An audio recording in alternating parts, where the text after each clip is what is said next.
Agatha Raisin enquête. Scandale au club de broderie.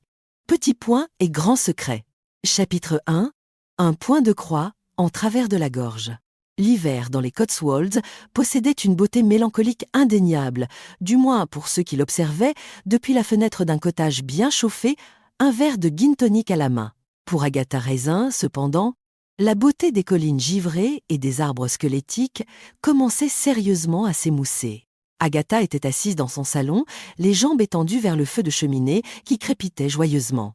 Sur ses genoux, Boswell, son chat noir, ronronnait avec la régularité d'un moteur diesel, tandis que Hodge, le tigré, dormait en boule sur le tapis, une patte posée nonchalamment sur son museau.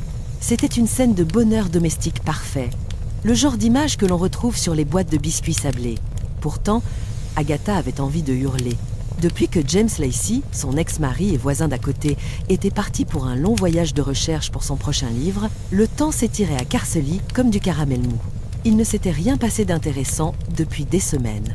Pas de vol, pas de scandale, et pire que tout, pas de meurtre. Elle soupira bruyamment, ce qui valut un regard outré de Boswell. Elle repoussa le chat avec une douceur relative et se leva pour se resservir un verre. C'est à ce moment précis que la sonnette de la porte d'entrée retentit. Agatha lissa sa jupe, vérifia rapidement son reflet dans le miroir, au-dessus de la cheminée. Ses cheveux bruns étaient impeccables, son maquillage tenait bon, malgré l'heure tardive, et alla ouvrir. C'était Madame Blocksby, la femme du pasteur. Avec son visage doux et ses yeux bienveillants, elle était la seule personne au village qu'Agatha considérait véritablement comme une amie, et être la seule qui ne la jugeait pas, ou du moins, qui avait la charité chrétienne de ne pas le montrer. « Entrez, Margaret, dit Agatha en s'effaçant. Il fait un temps à ne pas mettre un chat dehors, bien que les miens n'aient aucune intention de sortir de toute façon. » Madame Blocksby entra, apportant avec elle une bouffée d'air froid et humide. Elle ôta son manteau de laine beige. « Je ne peux pas rester longtemps, Agatha. Alfred attend son dîner.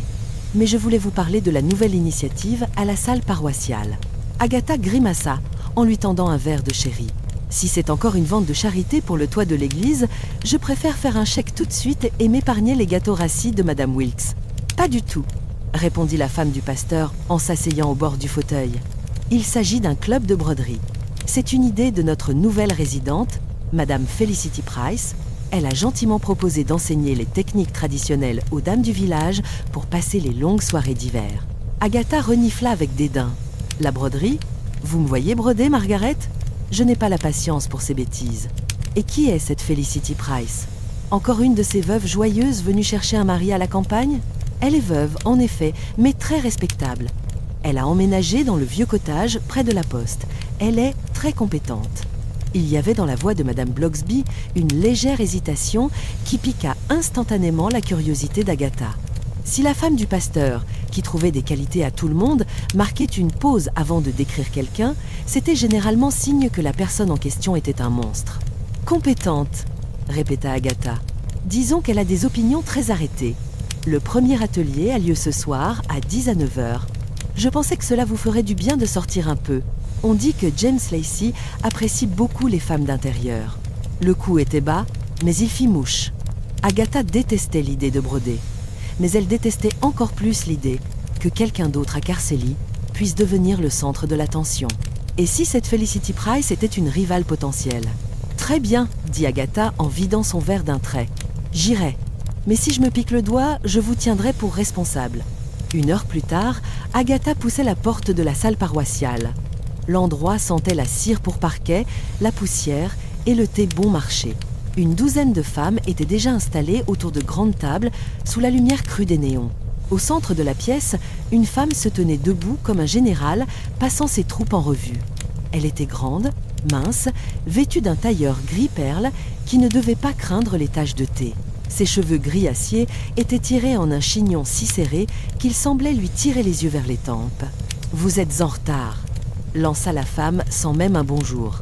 Agatha, qui n'avait jamais aimé qu'on lui dicte sa conduite, sentit la colère monter. « Je suis Agatha Raisin, » dit-elle en s'avançant. « Et je ne suis pas en retard, il est 10 à 9 heures pile. »« À 10 à 9 heures, nous devrions déjà avoir nos aiguilles en main, » répliqua sèchement Madame Price. « Asseyez-vous là-bas, à côté de Mademoiselle Hedges, et essayez de ne pas faire trop de bruit. » Agatha s'assit lourdement à la place indiquée, foudroyant la formatrice du regard.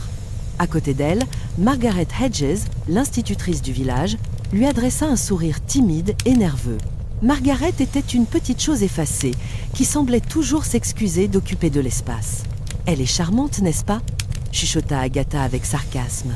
Margaret sursauta, comme si Agatha avait hurlé. « Chut! Elle a une ouïe très fine !» murmura l'institutrice en baissant les yeux sur son tambour à broder. La séance commença. Très vite, Agatha comprit pourquoi Madame Blocksby avait eu ce ton hésitant. Felicity Price ne se contentait pas d'enseigner la broderie. Elle dirigeait une inquisition. Elle passait derrière les chaises, critiquant un point trop lâche ici, une couleur mal choisie là, distribuant des remarques acerbes, avec un petit sourire satisfait qui donnait envie de la gifler. « Madame Burnaby », dit Felicity en s'arrêtant derrière la femme du colonel. « Votre point de tige est aussi tordu que la conduite de votre mari au pub hier soir. » Un silence gêné tomba sur la salle. Dorothy Burnaby rougit violemment, ses mains tremblant sur son ouvrage. « Je fais de mon mieux », bafouilla-t-elle. « Le mieux est l'ennemi du bien, et dans votre cas, le bien semble inatteignable », trancha Felicity avant de poursuivre sa ronde. La porte de la salle s'ouvrit alors, laissant entrer M. Léonard Berry, le propriétaire du salon de thé Les Douceurs de Carcely. Il portait un plateau rempli de ses fameux scones. « Bonsoir, mesdames !» lança-t-il joyeusement. Je me suis dit qu'un peu de réconfort sucré ne serait pas de refus par ce temps. Il n'eut pas le temps de finir sa phrase. Felicity Price s'était plantée devant lui, les bras croisés. « Monsieur Berry, je pensais avoir été claire lors de notre dernière conversation. Vos pâtisseries sont peu, être tolérées par les touristes sans palais, mais ici, nous essayons d'élever le niveau. Vos scones sont trop gras et manquent cruellement de finesse. Comme votre établissement d'ailleurs. » Le visage rond et jovial de Léonard s'affaissa. Il sembla rétrécir sur place. « Je voulais juste faire plaisir. La gourmandise est un péché, monsieur Berry. Veuillez sortir. » Agatha en eut le souffle coupé. Léonard Berry était une institution à Carcely. On ne parlait pas ainsi au fournisseur officiel de glucides du village.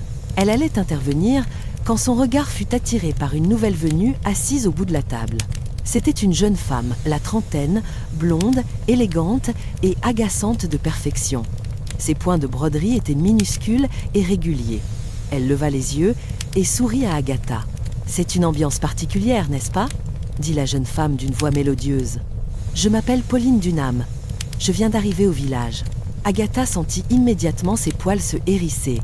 Pauline était exactement le genre de femme que James Lacey regarderait 2 fois. Belle, douce et apparemment douée de ses mains. « Agatha Raisin !» grogna-t-elle. « Ah oui, on m'a parlé de vous. Vous êtes la détective, c'est ça? Celle qui trouve toujours les cadavres ?»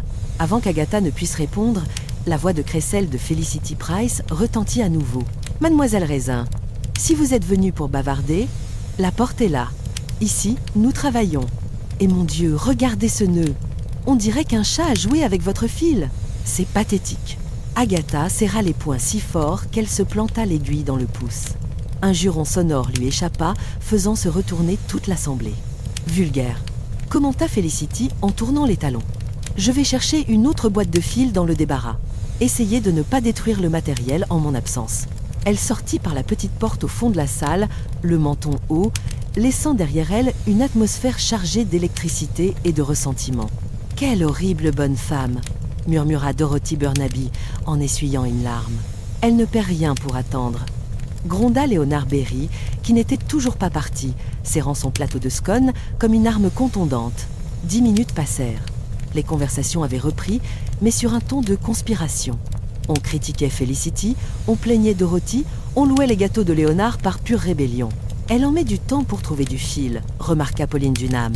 Agatha, ravie d'avoir une excuse pour arrêter de massacrer son morceau de toile, se leva. « Je vais aller voir. » Elle sait peu être étouffée avec sa propre méchanceté. Quelques rires nerveux accompagnèrent sa sortie.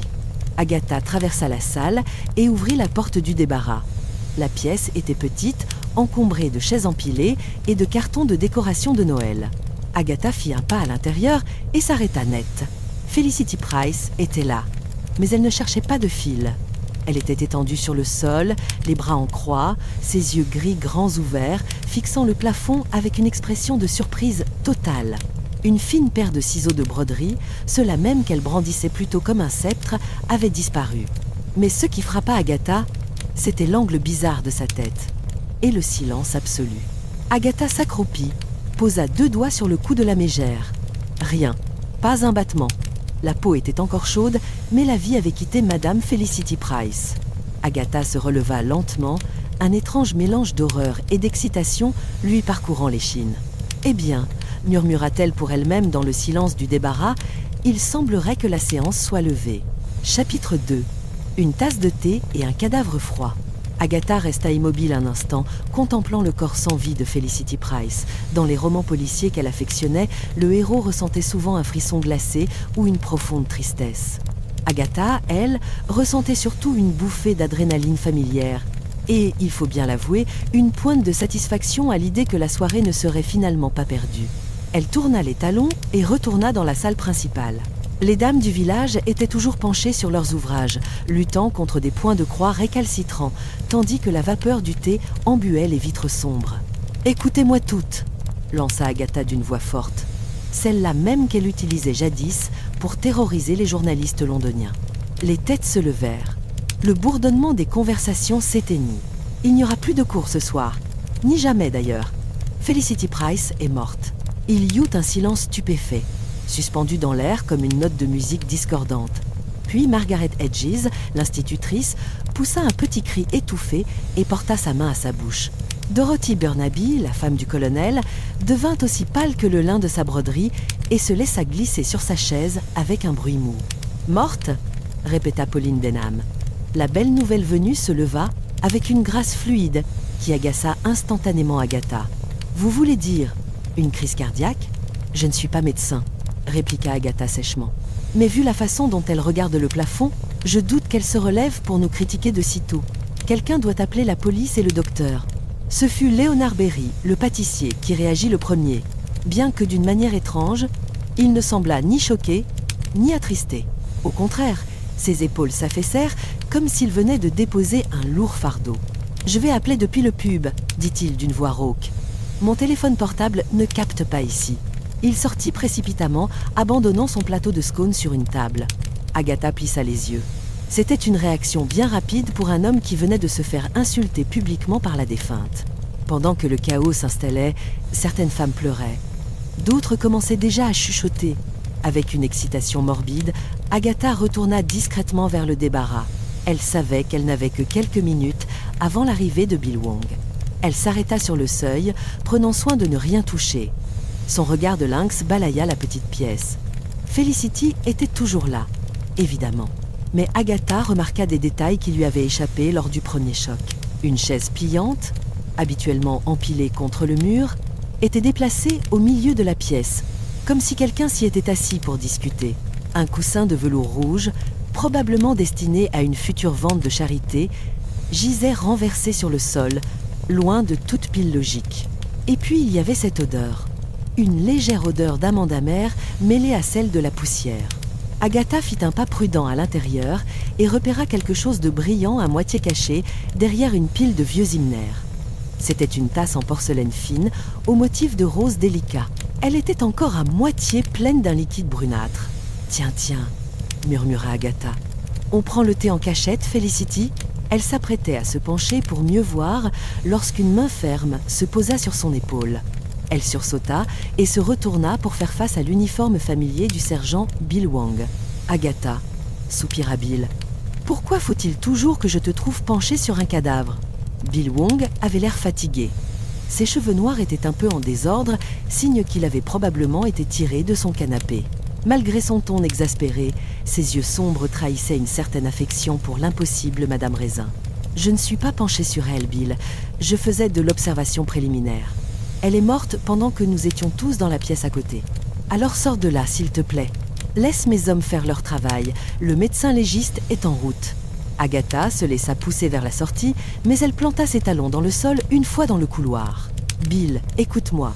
Ce n'est pas une mort naturelle. » Bill sortit son carnet. « C'est une femme d'un certain âge, Agatha. Le cœur, une rupture d'anévrisme. Ça arrive. Regarde la pièce !» insista Agatha en pointant un doigt manucuré vers le débarras. « Il y a une chaise déplacée. » et une tasse de thé cachée derrière les livres. Felicity Price était une tyran de la propreté. Elle n'aurait jamais posé une tasse par terre. Elle avait un rendez-vous là-dedans. Bill jeta un coup d'œil par-dessus l'épaule d'Agatha, notant mentalement les détails, mais il secoua la tête. On vérifiera tout ça. Pour l'instant, je veux que tu rentres chez toi. On prendra les dépositions demain. Mais je suis un témoin clé. Tu es surtout une aimant à ennui. Allez, rentre. Frustrée, Agatha récupéra son manteau et son sac à main. Dans la salle principale, l'ambiance avait changé.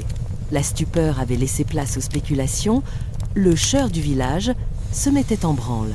Elle avait l'air si tendue ces derniers temps, chuchotait Madame Wilkes de la boutique du village à sa voisine. « C'est la méchanceté qui l'a étouffée, » répondit l'autre. « Avez-vous vu comment elle a traité la pauvre Margaret ?»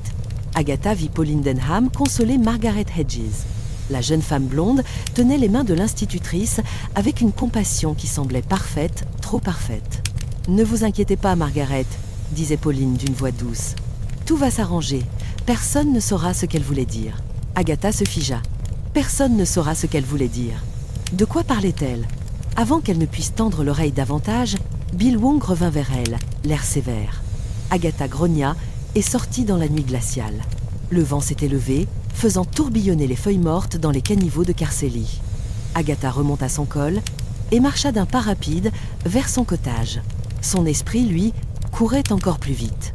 Une tasse de thé cachée, une conversation secrète interrompue, et cette remarque de Pauline à Margaret. En arrivant chez elle, l'accueil fut, comme toujours, mitigé. Hodge et Boswell l'attendaient dans l'entrée. Boswell frotta sa tête contre ses chevilles en miaulant pour réclamer sa pitance, tandis que Hodge la regardait depuis l'escalier avec un dédain royal, comme s'il lui reprochait son retard. « Oui, oui, je sais, » dit Agatha en accrochant son manteau. « Maman est rentrée. Et devinez quoi? Elle a du travail. » Elle alla dans la cuisine, remplit les gamelles des chats, puis se servit un gin tonic généreux. Elle emporta son verre dans le salon et s'affala sur son canapé, repoussant un magazine de mode qu'elle avait acheté dans un moment d'optimisme. La maison était silencieuse, d'un silence qui pesait parfois lourdement sur ses épaules. Elle jeta un coup d'œil vers la fenêtre en direction du cottage voisin, celui de James Lacey. Tout y était noir. S'il avait été là, elle aurait couru lui raconter. Il aurait fait semblant d'être agacé, mais elle aurait vu cette lueur d'intérêt dans ses yeux. Ils auraient émis des théories, bu du vin, et peu être. Elle secoua la tête pour chasser cette pensée. James n'était pas là. Elle était seule. Boswell sauta sur le canapé et vint pétrir ses cuisses avec ses griffes. Agatha grimaça, mais le laissa faire, plongeant ses doigts dans la fourrure soyeuse de l'animal. « Tu as raison, Boswell, » dit-elle à voix haute.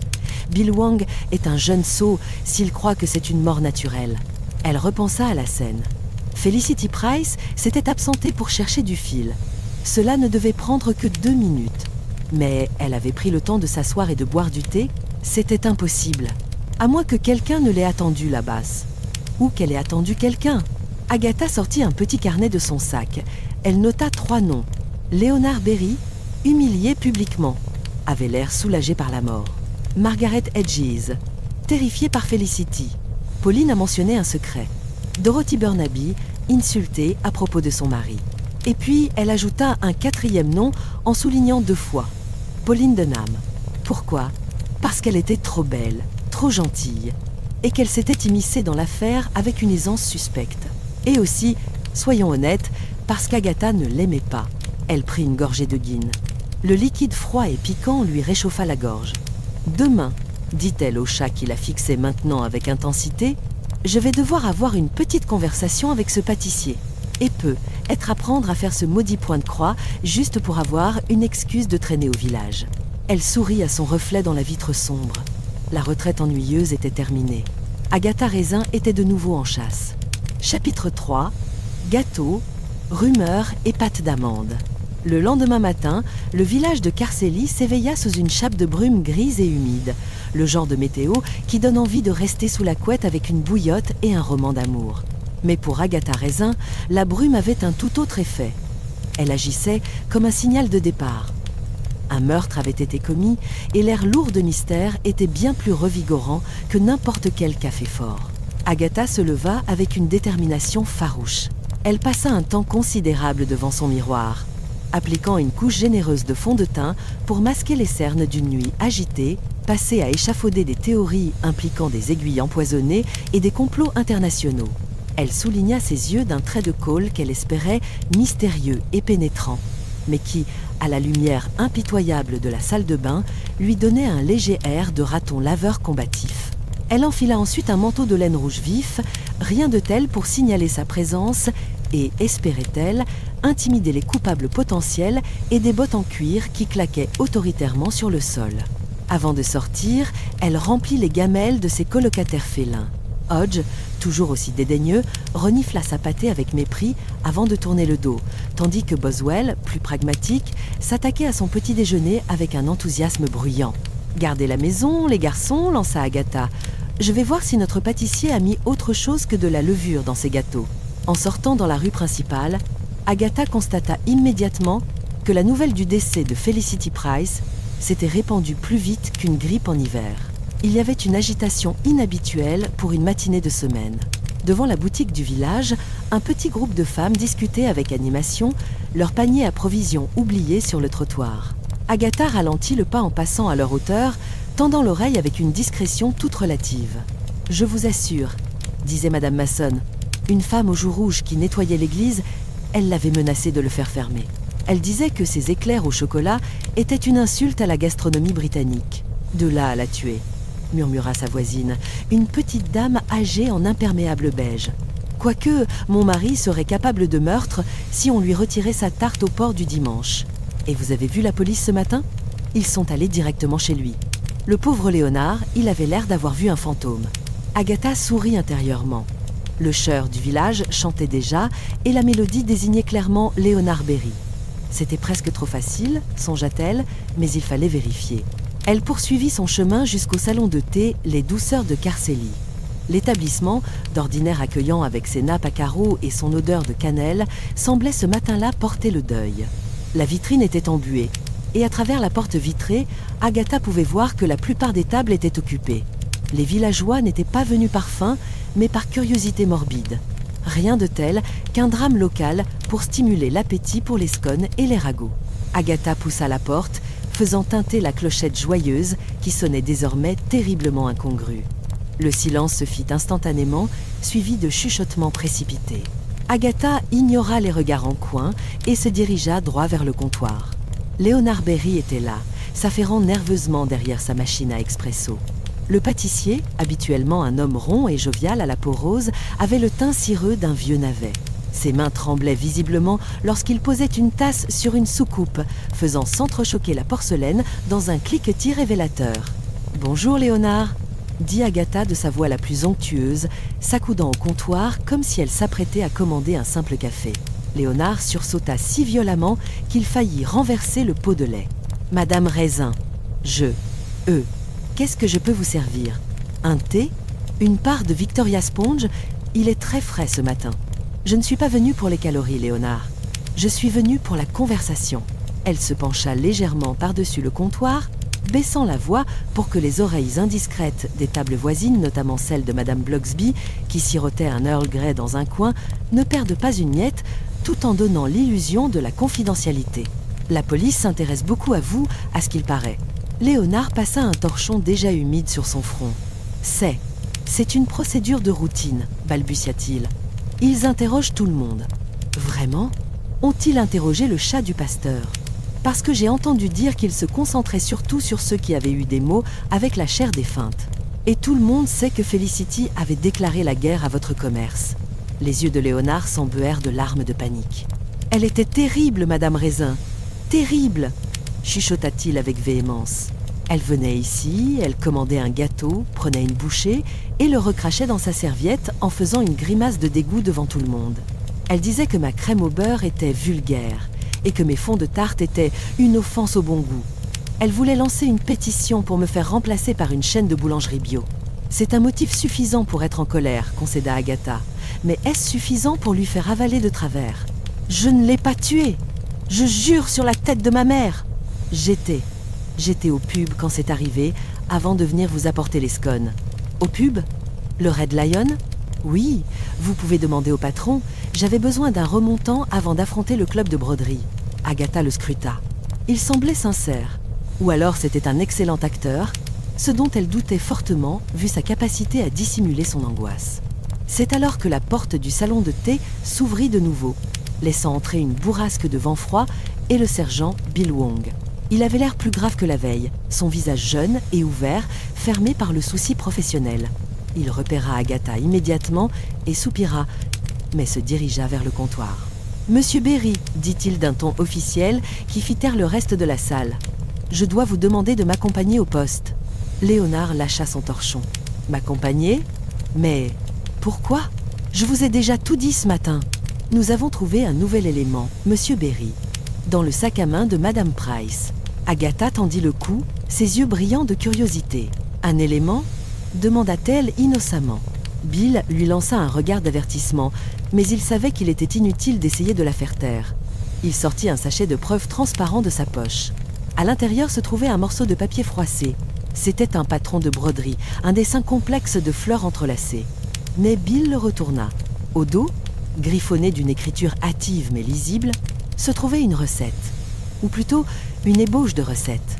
2 onces d'amandes amères, broyées finement, à mélanger au thé fort pour masquer l'amertume, essentiel pour le glaçage spécial LB, lut Bill à voix haute. Un murmure parcourut la salle. LB. Léonard Berry. « Ce n'est pas à moi !» cria Léonard, attirant les regards horrifiés de ses clients. « Je n'utilise jamais d'amandes amères. C'est toxique si on ne sait pas les doser. » « C'est justement le problème, Monsieur Berry, » dit Bill calmement. « L'analyse préliminaire suggère que Madame Price a ingéré une forte dose de cyanure, probablement issue d'une distillation artisanale d'amandes ou de noyaux de fruits. Et nous avons trouvé ce papier avec vos initiales supposées dans ses affaires. Veuillez me suivre. » Léonard, anéanti, dénoua son tablier et contourna le comptoir comme un condamné marchant vers l'échafaud. Alors qu'il passait devant Agatha, il la regarda avec des yeux de chien battu. « Aidez-moi, Madame Raisin. Je suis un pâtissier, pas un empoisonneur. Je rate parfois mes soufflets, mais je ne tue personne. » Agatha le regarda sortir, escorté par Bill. L'affaire semblait pliée. Une victime détestable, un artisan menacé, une note incriminante. C'était parfait, trop parfait. Elle commanda un café noir et une part de gâteau aux carottes à la jeune serveuse qui avait pris le relais, tremblante. Agatha s'assit à une table près de la fenêtre pour réfléchir. Pourquoi Felicity Price se promènerait-elle avec la recette de son propre poison dans son sac ? Cela n'avait aucun sens. À moins qu'elle n'ait confisqué cette note à quelqu'un, ou qu'elle ait noté une preuve qu'elle avait découverte. C'est terrible, n'est-ce pas ? Agatha leva les yeux. Pauline Denham se tenait devant sa table, tenant un plateau avec une tisane aux herbes et un biscuit sec. Elle était radieuse, même sous cet éclairage grisâtre. Ses cheveux blonds formaient un halo parfait autour de son visage angélique. « Puis-je m'asseoir ?» demanda Pauline sans attendre la réponse, glissant sur la chaise en face d'Agatha. « C'est un pays libre », grommela Agatha, attaquant son gâteau avec agressivité. « Pauvre Monsieur Berry », soupira Pauline. « Il semblait si gentil. Mais on dit souvent que les apparences sont trompeuses. Felicity m'avait dit qu'elle se méfiait de lui. » Agatha s'arrêta, sa fourchette à mi-chemin de sa bouche. « Elle vous parlait ? Je croyais que vous veniez d'arriver. » Felicity ne parlait pas aux gens, elle aboyait des ordres. « Oh, nous avions sympathisé, » répondit Pauline avec un sourire modeste. Elle se sentait seule, je crois. Elle m'a invitée à prendre le thé chez elle il y a 2 jours. Elle m'a montré ses collections. Elle aimait beaucoup accumuler des informations sur les gens. Des informations ? Vous voulez dire des dossiers ? Peut être. Elle disait qu'il fallait connaître son ennemi pour mieux régner sur la paroisse. Elle m'a mentionné qu'elle avait trouvé quelque chose de croustillant sur l'institutrice, mademoiselle Hedges, et aussi qu'elle savait pourquoi le colonel Burnaby passait autant de temps à jardiner. Pauline but une gorgée de sa tisane avec élégance. Agatha sentit une pointe de jalousie lui piquer l'estomac. Non seulement cette femme était belle, mais elle semblait avoir déjà plus d'informations en 3 jours qu'Agatha en 3 ans. Et pire, elle semblait vouloir jouer au détective. « C'est très intéressant », dit Agatha froidement. « Mais je vous conseille de laisser cela à la police ou aux professionnels. »« Oh, bien sûr, je ne voudrais pas interférer. Je disais juste ça comme ça. D'ailleurs, j'ai croisé votre ami, Monsieur Lacey, ce matin. Il m'a aidé à porter mes courses. Un homme charmant. Il m'a dit qu'il rentrait plus tôt que prévu de son voyage. » Le cœur d'Agatha fit un bond dans sa poitrine, manquant un battement. « James ? Il est rentré ?» « Oui. Il semblait pressé de retrouver le calme du village. Il a dit qu'il passerait me voir pour voir si j'étais bien installée. C'est très attentionné de sa part. » Agatha sentit son appétit se volatiliser instantanément. James était rentré et il portait les courses de cette blonde parfaite. La rage, familière et brûlante, remplaça l'inquiétude pour Léonard. « Eh bien !» dit Agatha en se levant brusquement, manquant de renverser sa chaise. « Je dois y aller.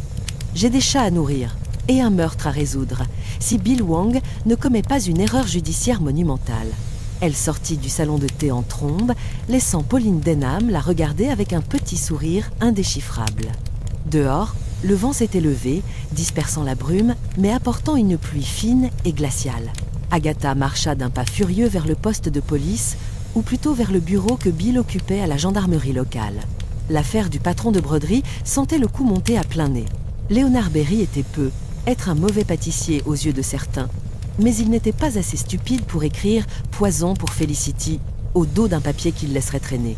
Non, quelqu'un avait voulu désigner Léonard. Quelqu'un qui savait que Felicity le détestait. Et ce quelqu'un se trouvait forcément parmi les membres du club de broderie. Agatha repensa aux paroles de Pauline. Felicity avait des secrets sur Margaret Hedges et sur le colonel Burnaby. Si Léonard était innocenté, ou du moins, si Agatha prouvait que la preuve était fabriquée, alors les regards se tourneraient vers ceux qui avaient vraiment quelque chose à cacher. Elle devait parler à Margaret Hedges, l'institutrice timide qui avait failli s'évanouir la veille. Si Felicity la faisait chanter, la petite souris aurait pu se transformer en rataculée. Mais d'abord, elle devait passer chez elle pour se refaire une beauté. Si James était rentré, il était hors de question qu'il la croise avec son mascara, qui avait peu être coulé sous la pluie. Surtout après avoir joué les porteurs pour Miss Univers des Cotswolds. La justice pouvait attendre 10 minutes. La vanité d'Agatha Raisin, elle, n'attendait pas. Chapitre 4. Leçon de silence et secret de famille. De retour dans la sécurité relative de son cottage, Agatha se livra à une frénésie cosmétique digne d'une préparation au combat. Elle s'enferma dans sa salle de bain, inspectant impitoyablement chaque pore de sa peau sous l'éclairage impitoyable du miroir grossissant. « Bon sang !» murmura-t-elle en tirant sur la peau de son cou. « Je commence à ressembler à une tortue qui a passé trop de temps au soleil. » Elle appliqua une couche généreuse de rouge à lèvres, d'une teinte audacieuse nommée « passion cramoisie », brossa ses cheveux bruns jusqu'à ce qu'ils brillent d'une lueur presque électrique et s'aspergea de son parfum le plus coûteux. Dans le salon, Hodge et Boswell observaient ce manège avec une perplexité féline.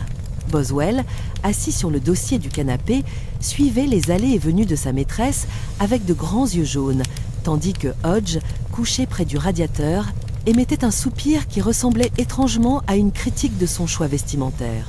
« Ne me jugez pas !» lança Agatha en enfilant ses bottes à talons hauts. James est rentré, et il traîne avec une blonde qui a l'air d'avoir 12 ans. C'est une situation d'urgence nationale. Elle sortit, claquant la porte derrière elle, et marcha les quelques mètres qui séparaient son entrée de celle de James Lacey. Son cœur battait un peu trop fort, ce qui l'agaçait. Elle était une femme d'affaires accomplie, pas une adolescente amoureuse. Elle leva la main et frappa 3 coups secs au heurtoir en laiton. Quelques secondes plus tard, la porte s'ouvrit. James Lacey se tenait là, toujours aussi beau avec ses cheveux gris blonds en désordre, et son air vaguement distrait d'écrivain, absorbé par des pensées supérieures. « Agatha !» s'exclama-t-il, un sourire poli aux lèvres. « On m'a dit que tu étais dans le coin. »« Dans le coin ? Je vis ici, James. Tu te souviens ? » ?»« Oui, bien sûr. Entre, je t'en prie. Je suis en train de déballer. » Agatha entra dans le salon familier, encombré de valises et de piles de livres. Elle chercha immédiatement des traces de présence féminine, un foulard oublié, une odeur de parfum floral, mais ne trouva rien, à son grand soulagement. « Alors, comment s'est passé ce voyage ?» demanda-t-elle en s'asseyant sur un fauteuil, croisant les jambes pour mettre en valeur ses mollets. « Fascinant, mais fatigant. Je suis content d'être rentré au calme. Enfin calme. J'ai cru comprendre que tu avais déjà trouvé un cadavre ? Ce n'est pas moi qui l'ai trouvé, corrigea Agatha. Enfin si, techniquement. C'est cette horrible Felicity Price, empoisonnée. Et la police a arrêté le pauvre Léonard Berry. James fronça les sourcils. Le pâtissier ? Ça m'étonnerait. Il n'a pas l'étoffe d'un meurtrier. C'est exactement ce que je pense, s'écria Agatha, ravie qu'ils soient sur la même longueur d'onde. C'est un coup monté, et j'ai bien l'intention de le prouver. D'ailleurs, j'espérais que tu pourrais m'aider. James passa une main dans ses cheveux, l'air embarrassé. J'aimerais bien Agatha, vraiment, mais j'ai promis à Pauline Denham de l'aider à régler un problème de plomberie cet après-midi. Elle est un peu perdue, la pauvre. C'est une femme charmante, tu ne trouves pas? Très. Rafraîchissante. Le mot fit l'effet d'une douche glacée sur Agatha. Rafraîchissante. C'était le code masculin pour « jeune et pas cynique comme toi ». Rafraîchissante, répéta Agatha d'une voix qui aurait pu geler le canal de la Manche. Comme une limonade sans sucre. Très bien, James. Je ne voudrais surtout pas te retarder dans tes devoirs de bon samaritain. Elle se leva brusquement, rajusta son manteau et sortit sans attendre de réponse, laissant un James Lacey perplexe sur le pas de sa porte.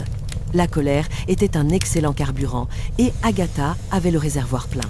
Elle monta dans sa voiture et démarra en trombe, direction l'école primaire de Carcely.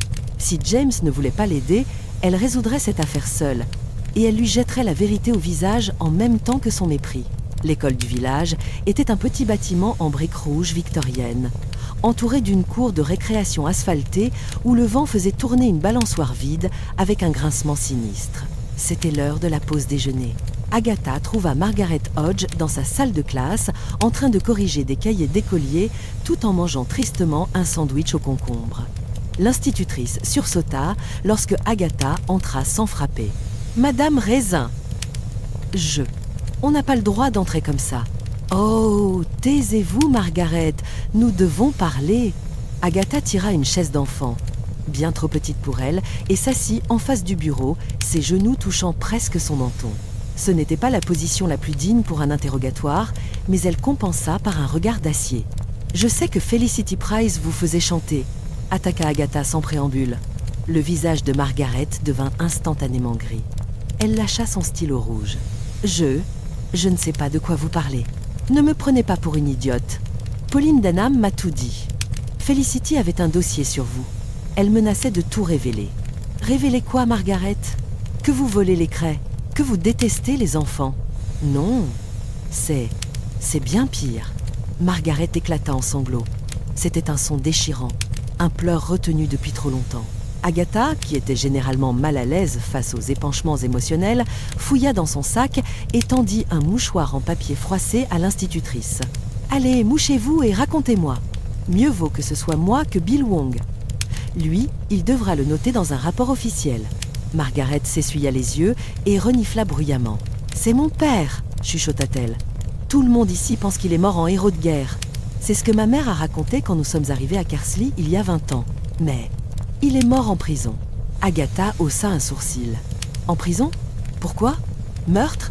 Non. Escroquerie. Il vendait de fausses assurances-vie à des retraités dans le Yorkshire. C'était un scandale terrible, la basse. Nous avons changé de nom et fui ici pour recommencer une vie respectable. Je suis institutrice, Madame Raisin. Si les parents savaient que je suis la fille de l'arnaqueur de Leeds, ils ne me confieraient plus leurs enfants. Ils penseraient que la malhonnêteté est héréditaire. « C'est stupide !» décréta Agatha. « Mais c'est typique de ce village de Pequeno. Et Felicity le savait ? Elle a fait des recherches. Elle a trouvé une vieille coupure de presse avec ma photo enfant. Elle a dit qu'elle garderait le silence si je votais pour elle à la présidence du comité des fêtes. Et si je lui donnais une partie de mon salaire pour ses œuvres de charité. Du chantage pur et simple, résuma Agatha. C'est un excellent mobile pour un meurtre, Margaret. Margaret écarquilla les yeux, horrifiée. Je ne l'ai pas tuée. Je la détestais, oui. Je souhaitais qu'elle parte. Mais je ne pourrais jamais. Je ne sais même pas comment on utilise du poison. Et j'étais avec les autres dames tout le temps. Agatha la scruta. Margaret semblait être une de ces femmes nées pour être victime, pas bourreau. Elle manquait de l'étincelle de cruauté nécessaire pour planifier un meurtre au cyanure. « D'accord, je vous crois, » dit Agatha en se levant, ses genoux craquant bruyamment. « Pour l'instant. Mais si j'étais vous, je préparerais une meilleure histoire pour la police. Bill Wong finira par trouver le dossier de Felicity. » Elle laissa l'institutrice prostrée devant son sandwich et sortit de l'école. La pluie avait cessé, laissant place à un ciel d'un blanc laiteux. Agatha avait besoin de réfléchir, et pour cela, elle avait besoin de l'ambiance sonore du village. Elle se dirigea vers le pub le Red Lion. À cette heure de l'après-midi, le pub était calme, peuplé seulement de quelques habitués accrochés au comptoir comme des moules à leur rocher. L'odeur de bière rance et de feu de bois l'accueillit. Elle commanda un verre de vin blanc et s'installa près de la cheminée. Non loin d'elle, 3 femmes du village, membres du fameux « Cœur invisible » de Carcélie, tricotaient en buvant du sherry. « C'est triste pour ce pauvre Léonard », disait Madame Blocksby, qui était passée dire bonjour à ses ouailles. « Je ne peux pas croire qu'il ait fait une chose pareille. »« Les apparences sont trompeuses, ma chère, » répliqua Madame Pumble, une femme au visage de bulldog. « On dit qu'il avait des dettes de jeu. Felicity l'avait découvert. »« Des dettes de jeu ?» Léonard intervint Agatha depuis sa table. La seule chose qu'il risque de parier, c'est la quantité de raisins secs dans ses scones. Qui vous a raconté cette bêtise? Les 3 femmes se tournèrent vers Agatha. C'est ce qui se dit, répondit Madame Pumble avec un air pincé. On l'a vu discuter avec des hommes louches à Gloucester. Agatha renifla. Des fournisseurs de farine, probablement. Vous réalisez que si Léonard reste en prison, nous n'aurons plus de gâteaux pour la fête de Pâques? L'argument sembla faire mouche. La perspective d'une fête sans pâtisserie était bien plus grave qu'un meurtre pour l'estomac de Carcélie. C'est alors que la porte du pub s'ouvrit et que Roy Silver entra. L'ami londonien d'Agatha portait un manteau en cachemire camel qui valait probablement plus cher que tout le mobilier du pub, et des bottines en daim immaculées. « Agatha, ma chérie !» s'écria-t-il en l'apercevant. « J'ai vu ta voiture garée dehors. Je me suis dit que tu aurais besoin d'un soutien moral et d'un verre décent. » Il s'assit en face d'elle, dénotant terriblement dans ce décor rustique. « Roy, qu'est-ce que tu fais là ?» demanda Agatha, bien qu'elle fût secrètement ravie de voir un visage ami qui ne la jugeait pas trop. « Je passais dans le coin pour voir un client à Oxford. Alors raconte-moi tout. J'ai entendu dire qu'une mégère avait avalé son bulletin de naissance ou quelque chose comme ça. » Agatha lui fit un résumé rapide. Le club de broderie, la mort de Felicity, l'arrestation de Léonard, le retour de James et la parfaite Pauline. Fit Roy en examinant ses ongles manucurés. Cette Pauline a l'air trop belle pour être vraie. Et cette histoire de recette trouvée sur Léonard, c'est d'un grossier, c'est comme signer son crime. Exactement, dit Agatha. C'est ce qui me tracasse. Le papier. Bill a dit que c'était un patron de broderie. Mais Léonard ne brode pas. Peut être qu'il aime le petit point en secret? Suggéra Roy avec un sourire malicieux. Non, Roy. Sois sérieux. Si le patron n'était pas à lui, il devait être à quelqu'un d'autre. Quelqu'un qui était au club ce soir-là. Agatha ferma les yeux, essayant de visualiser la scène de crime. Les tables, les chaises, les sacs à main. « Attends 1 minute !» dit-elle en ouvrant les yeux brusquement. Lors de la première séance, Felicity a critiqué tout le monde. Elle a dit à Dorothy Burnaby que son point de tige était tordu, mais elle a félicité Pauline pour la finesse de son travail. Et alors, Pauline travaillait sur un motif très complexe. Des fleurs entrelacées. C'est exactement le dessin qui était au dos de la recette. Agatha se frappa le front. « Je suis une idiote. Le papier n'a pas été trouvé sur Léonard. Il a été trouvé dans le sac de Felicity avec les initiales LB griffonnées dessus. Mais si LB ne signifiait pas Léonard Berry ?» Roy haussa un sourcil interrogateur. « Qui d'autre a ces initiales ?» Agatha réfléchit à toute vitesse, passant en revue les noms des habitants du village. Personne ne lui venait à l'esprit immédiatement. « Peut être que ce ne sont pas des initiales, » murmura-t-elle. « Peut être que c'est une abréviation. » Elle se leva, saisissant son sac à main avec une énergie nouvelle. « Roy, tu es un génie. »« Je sais, chérie. »« Mais pourquoi ?»« Parce que tu m'as fait penser au motif. Je dois retourner à la salle paroissiale. J'ai besoin de voir si je peux retrouver ce patron original. Si Pauline a donné ce papier à Felicity, ou si Felicity l'a volé, cela lie Pauline à la recette du poison. « Je viens avec toi, » dit Roy en finissant son verre. « J'adore te voir jouer les Miss Marple en talons aiguilles. » Agatha sourit. Avec Roy à ses côtés et une nouvelle piste en tête, même le retour de James Lacey ne pouvait plus gâcher sa journée. Elle avait une rivale à coincer, et Agatha Raisin n'aimait rien tant qu'une bonne chasse.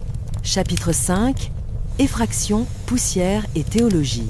La salle paroissiale de Carcélie, vue de l'extérieur sous le ciel gris de l'après-midi, ressemblait à un gros champignon en béton qui aurait mal vieilli. C'était un bâtiment sans grâce, fonctionnel et généralement fermé à double tour en dehors des heures de bingo ou de réunion des alcooliques anonymes. Agatha et Roy se plantèrent devant la porte verte écaillée. Elle était bien entendu verrouillée. Génial, grommela Agatha en secouant la poignée avec une violence inutile. Juste au moment où je me sentais inspirée. On ne peut pas simplement forcer la serrure, demanda Roy en examinant la porte avec un mélange de curiosité et d'inquiétude pour sa manucure. Dans les films, tu utilises toujours une épingle à cheveux. Roy, c'est la salle paroissiale, pas Fort Knox, mais je n'ai pas l'intention de finir au poste pour vandalisme. Bill Wong attend juste une excuse pour m'enfermer et m'empêcher d'enquêter. Nous devons aller au presbytère. Ils traversèrent le petit cimetière qui séparait la salle de l'église et de la maison du pasteur. Les pierres tombales, couvertes de lichen, semblaient les observer avec une indifférence millénaire. Agatha frappa à la porte du presbytère. Ce fut le révérend Alfred Bloxby qui ouvrit. Le mari de sa chère amie était un homme distrait qui semblait toujours flotter 10 centimètres au-dessus des soucis terrestres, principalement parce qu'il ne les écoutait pas. « Ah, Madame Raisin !» dit-il en clignant des yeux derrière ses lunettes. « Et Monsieur Argent ?» Silver corrigea Roy sèchement. « C'est pour une confession ?» demanda le pasteur avec un espoir, sachant pertinemment qu'Agatha ne mettait les pieds à l'église que pour les mariages ou les enterrements, généralement ceux qu'elle avait indirectement provoqués. « Non, Alfred, j'ai besoin de la clé de la salle paroissiale. J'ai oublié mon écharpe hier soir. Une écharpe en soie très chère. » Le pasteur soupira, déçu de ne pas avoir une âme à sauver cet après-midi. « Je vais la chercher. Mais faites attention, la chaudière est capricieuse. Elle émet des bruits qui ressemblent aux trompettes de Jéricho. » Une fois la clé en main, Agatha et Roy retournèrent vers la salle. L'intérieur était glacial, l'air sentait le renfermer et la cire en caustique.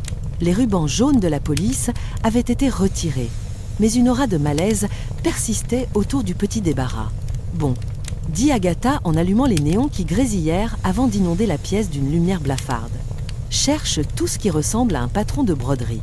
Je croyais que la police avait tout emporté, » fit remarquer Roy en soulevant un coussin du bout des doigts. « Ils ont emporté les preuves évidentes. Mais Bill Wong est un homme, et un homme jeune de surcroît. Il ne sait pas faire la différence entre un point de croix et un point de tige. Il a probablement laissé le reste du matériel. » Agatha se dirigea vers une grande boîte en carton posée sur une table au fond. Elle contenait les kits de broderie distribués par Felicity Price. Agatha fouilla dedans avec frénésie. « Regarde ça, Roy. Les kits sont numérotés. » Elle sortit une liste froissée qui était restée au fond de la boîte. C'était une feuille d'émargement. Numéro 1, Marguerite. Numéro 2, Rose. Numéro 3, Lys, Lutel. « C'est fascinant, chérie, » bâilla Roy. « Mais en quoi cela nous aide-t-il » Le papier trouvé dans le sac de Felicity, celui avec la recette du poison, avait un dessin de fleurs entrelacé au dos. Bill a dit que c'était un patron. Si je peux trouver à qui ce motif spécifique était attribué, je saurais qui avait ce papier en main. Elle parcourut la liste du doigt. Voilà, motif complexe, chèvrefeuille et roses anciennes, attribué à Pauline Denham. Agatha leva les yeux, triomphante. Je le savais. Le papier vient du kit de Pauline. Mais attends, tempéra Roy. Si c'est son kit, pourquoi Felicity l'avait-elle? Parce qu'elle l'a confisqué. Tu te souviens? Felicity passait son temps à critiquer ou à corriger. Elle a dû prendre le patron de Pauline pour lui montrer quelque chose, ou peu, être que Pauline le lui a donné pour une autre raison. Agatha fouilla de nouveau dans la boîte et en sortit un livret d'instructions sur papier glacé, dont la couverture montrait un magnifique bouquet brodé. Elle l'ouvrit. La page centrale, celle correspondant aux motifs chèvrefeuille et rose ancienne, avait été arrachée. « La page manquante », murmura Agatha. « C'est la preuve. Ce n'est pas Léonard qui a écrit cette recette. C'est quelqu'un qui avait accès à ce livret. Et ce livret était entre les mains de Pauline. Et les initiales LB sur la recette ?» demanda Roy. Agatha réfléchit un instant, tambourinant de ses ongles manucurés sur la table. « Si ce n'est pas Léonard Berry ?» Elle regarda autour d'elle. Son regard tomba sur une pile de vieux magazines de cuisine empilés sur un radiateur. Elle s'approcha et en prit un au hasard. C'était une édition de La cuisine des Cotswolds. « Ro, regarde la recette du gâteau au citron page 20. » Ro s'approcha et lut par-dessus son épaule. « Recette traditionnelle de Lady Barbery. »« L. B. Lady Barbery !» s'exclama Agatha. « C'est une marque de farine locale très chic. Glaçage spécial LB ne veut pas dire Léonard Berry. Ça veut dire Lady Barbery. C'est une abréviation de cuisinière. Donc, résuma Roy, quelqu'un a noté une recette de poison en utilisant une abréviation culinaire au dos d'une page arrachée du manuel de Pauline Denham. Exactement. Et qui note des recettes de poison? Une femme qui veut tuer ou une femme qui se fait passer pour une parfaite ménagère mais qui est en réalité une psychopathe? Agatha rangea la liste et le magazine dans son grand sac à main. Allons voir Bill. Il va devoir admettre que, pour une fois, je suis plus maligne que toute sa brigade réunie. Ils sortirent de la salle paroissiale, Agatha marchant d'un pas conquérant. Mais son triomphe fut de courte durée. Alors qu'il passait devant le petit parc du village, elle aperçut 2 silhouettes assises sur un banc. Même de loin, la blondeur parfaite de Pauline Denham était inratable. Et l'homme assis à côté d'elle, qui riait en lui tendant ce qui ressemblait à un cornet de glace, n'était autre que James Lacey. Agatha s'arrêta net, manquant de faire trébucher Roy. « Regarde-les » siffla-t-elle. « Ils ont l'air de tourner une publicité pour du dentifrice. C'est écœurant. Il a l'air très... » Captivé, admit Roy imprudemment. « Elle le manipule. C'est une menthe religieuse déguisée en Barbie de campagne. Elle a empoisonné Felicity, elle a fait accuser Léonard, et maintenant elle essaie d'hypnotiser James. » Agatha fit mine de se diriger vers eux, mais Roy la retint par le bras. « Non, Agatha, pas maintenant. Tu as des preuves circonstancielles. Mais si tu vas faire un scandale en hurlant au meurtre devant tout le village, James va te prendre pour une folle jalouse. » Et Pauline jouera la victime éplorée. « Tu dois être plus fine. » Agatha prit une profonde inspiration. L'air froid lui brûla les poumons, mais calma légèrement sa fureur. « Tu as raison. Comme toujours, c'est agaçant. Je vais voir Bill. Et ensuite, je vais inviter Pauline à prendre le thé. » Roy écarquilla les yeux. « Tu vas quoi ? » ?»« Je vais l'inviter. Il est temps de voir comment cette petite peste réagit quand on la cuisine un peu. Et je ne parle pas de gâteau. » Agatha tourna les talons, tournant le dos au couple idyllique sur le banc. Elle avait un plan. Et quand Agatha Raisin avait un plan, généralement les choses finissaient par exploser, parfois littéralement, mais toujours de manière spectaculaire. « Viens Roy, je te paie un autre verre. J'ai besoin de fortifier mes nerfs avant d'affronter l'incrédulité de la police. » Alors qu'ils s'éloignaient, une voix familière les interpella depuis le jardin d'un cottage voisin. C'était Madame Blocksby, qui taillait ses rosiers d'hiver avec une énergie mélancolique. « Agatha, Monsieur Silver, avez-vous trouvé votre écharpe ? » « Mieux que ça, Margaret ?» lança Agatha sans s'arrêter. « J'ai trouvé le fil d'Ariane, et je compte bien m'en servir pour étrangler le Minotaure. » Madame Blocksby les regarda s'éloigner, son sécateur suspendu en l'air, et soupira. « Oh, ciel ! J'espère juste que le Minotaure n'est pas une métaphore pour une de mes paroissiennes. » Les nuages au-dessus de Carceli s'épaississaient, promettant une nouvelle averse pour la soirée. Mais pour Agatha, l'orage ne faisait que commencer. Chapitre 6. Une invitation au goût amer. Le bureau du sergent Bill Wong, situé dans l'annexe de la gendarmerie locale, avait tout le charme d'une salle d'attente de dentistes soviétiques. Les murs étaient peints d'un beige institutionnel qui semblait avoir été choisi spécifiquement pour drainer toute joie de vivre, et l'air sentait le café brûlé et le désinfectant bon marché. Agatha entra comme une bourrasque, suivie de près par Roy Silver, qui tentait de ne pas toucher les montants de la porte, de peur de salir son manteau en cachemire. Elle jeta le magazine de cuisine et la page arrachée du manuel de broderie sur le bureau encombré de Bill. « Voilà !» triompha-t-elle. « La preuve que ton pâtissier est innocent et que tu es sur le point de commettre une erreur judiciaire qui te coûtera tes galons. » Bill Wong leva les yeux de son ordinateur, ajustant ses lunettes avec un soupir de résignation qui devenait son expression par défaut en présence d'Agatha. « Bonjour à toi aussi, Agatha. »« Bonjour, Monsieur Silver. De quoi s'agit-il encore ?» De la recette du poison, expliqua Agatha en pointant un ongle accusateur sur les papiers. « Tu as dit que les initiales LB désignaient Léonard Berry. C'est faux. Cela signifie Lady Barbery. C'est une marque de farine, Bill. Une référence culinaire que n'importe quelle ménagère des Cotswolds connaît, mais qu'un homme célibataire comme toi ignore forcément. » Elle ouvrit le magazine à la page marquée. « Regarde. Glaçage au citron de Lady Barbery. L. B. » La personne qui a écrit cette note recopiait une recette innocente et l'a modifiée pour y ajouter du poison. Et regarde le papier, c'est le verso d'une page arrachée d'un manuel de broderie. Le manuel qui appartenait à Pauline Denham. Bill prit les documents, son visage passant de l'agacement à l'intérêt professionnel. « Il examina la page déchirée, puis le livret que Roy lui tendit. Les bords correspondaient parfaitement. « C'est intéressant », admit-il lentement. « Intéressant ? C'est explosif !» s'écria Agatha. Pauline avait ce manuel.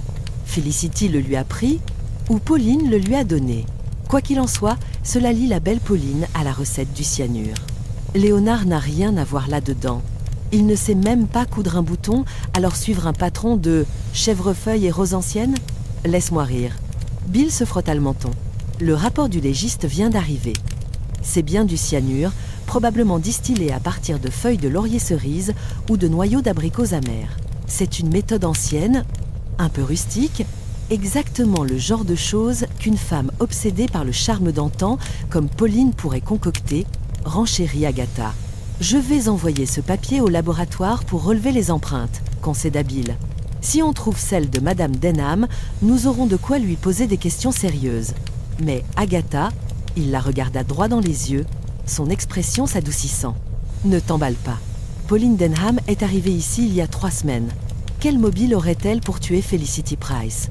Elles se connaissaient à peine. »« C'est ce qu'elles veulent nous faire croire, » marmonna Agatha. « Les serpents se reconnaissent entre eux. »« Je vais vérifier, » promit Bill. « En attendant, laisse Léonard tranquille. Et laisse Pauline tranquille. Si elle est dangereuse, je ne veux pas que tu ailles la provoquer. » « Moi ? La provoquer ? Je suis l'innocence même, Bill. » Agatha sortit du bureau avec un sourire satisfait, laissant un Bill Wong perplexe contempler ses preuves. Une fois dehors, Roy frissonna et remonta le col de son manteau. « Bon, ma chère, c'était palpitant. Mais je dois rentrer à Londres. J'ai un dîner avec un client qui pense que l'art moderne est une arnaque fiscale, ce qui est vrai, mais je dois le lui vendre quand même. Et mes bottines commencent à prendre l'humidité. » Agatha ressentit une pointe de déception. Elle aimait avoir un public. « Tu m'abandonnes ? Au moment où ça devient dangereux ? Je te laisse le champ libre pour briller, Agatha, et pour reconquérir ton James Lacey. Appelle-moi dès que tu as arrêté la blonde, ou si tu as besoin de quelqu'un pour payer ta caution. » Il l'embrassa sur les 2 joues et se dirigea vers sa voiture de sport garée un peu plus loin, jurant lorsqu'il marcha dans une flaque d'eau. Agatha se retrouva seule sur le trottoir mouillé. La satisfaction de l'enquête laissa place à ce vide familier qu'elle redoutait tant. Elle monta dans sa propre voiture et rentra chez elle. Le cottage était chaud et silencieux. Hodge et Boswell l'accueillirent avec leur indifférence habituelle, bien que Boswell acceptât de se laisser caresser après avoir inspecté sa gamelle pleine. Agatha se fit un thé, un vrai thé fort. Pas ces tisanes insipides que Pauline semblait affectionner, et s'assit dans sa cuisine. Elle pensait à James. Il était là, à 2 pas, probablement en train de boire les paroles de Pauline. La jalousie lui tordit l'estomac plus sûrement que n'importe quel poison. Elle devait agir. Elle ne pouvait pas attendre que Bill Wong reçoive ses résultats d'empreinte dans 3 semaines. Le lendemain matin, Agatha décida d'appliquer sa méthode préférée, secouer le cocotier jusqu'à ce que quelque chose tombe, que ce soit une noix de coco ou un assassin. Elle commença par se rendre à la boutique du village. C'était le véritable centre névralgique de Carceli, bien plus efficace que Scotland Yard. Madame Wilkes, la propriétaire, était une source intarissable d'informations, pour peu qu'on sache l'écouter. Agatha entra en feignant de s'intéresser à une boîte de conserve de petits pois. « Bonjour, Madame Wilkes. C'est terrible cette histoire avec Léonard, n'est-ce pas ?» Madame Wilkes, penchée sur sa caisse, hocha la tête avec gravité. « Une tragédie. » Madame Raisin. « Mais entre nous, je ne suis pas surprise qu'il ait craqué. Felicity était difficile. C'est le moins qu'on puisse dire, approuva Agatha. Mais dites-moi, aviez-vous remarqué si elle avait des différends avec la nouvelle venue, Mademoiselle Denham ?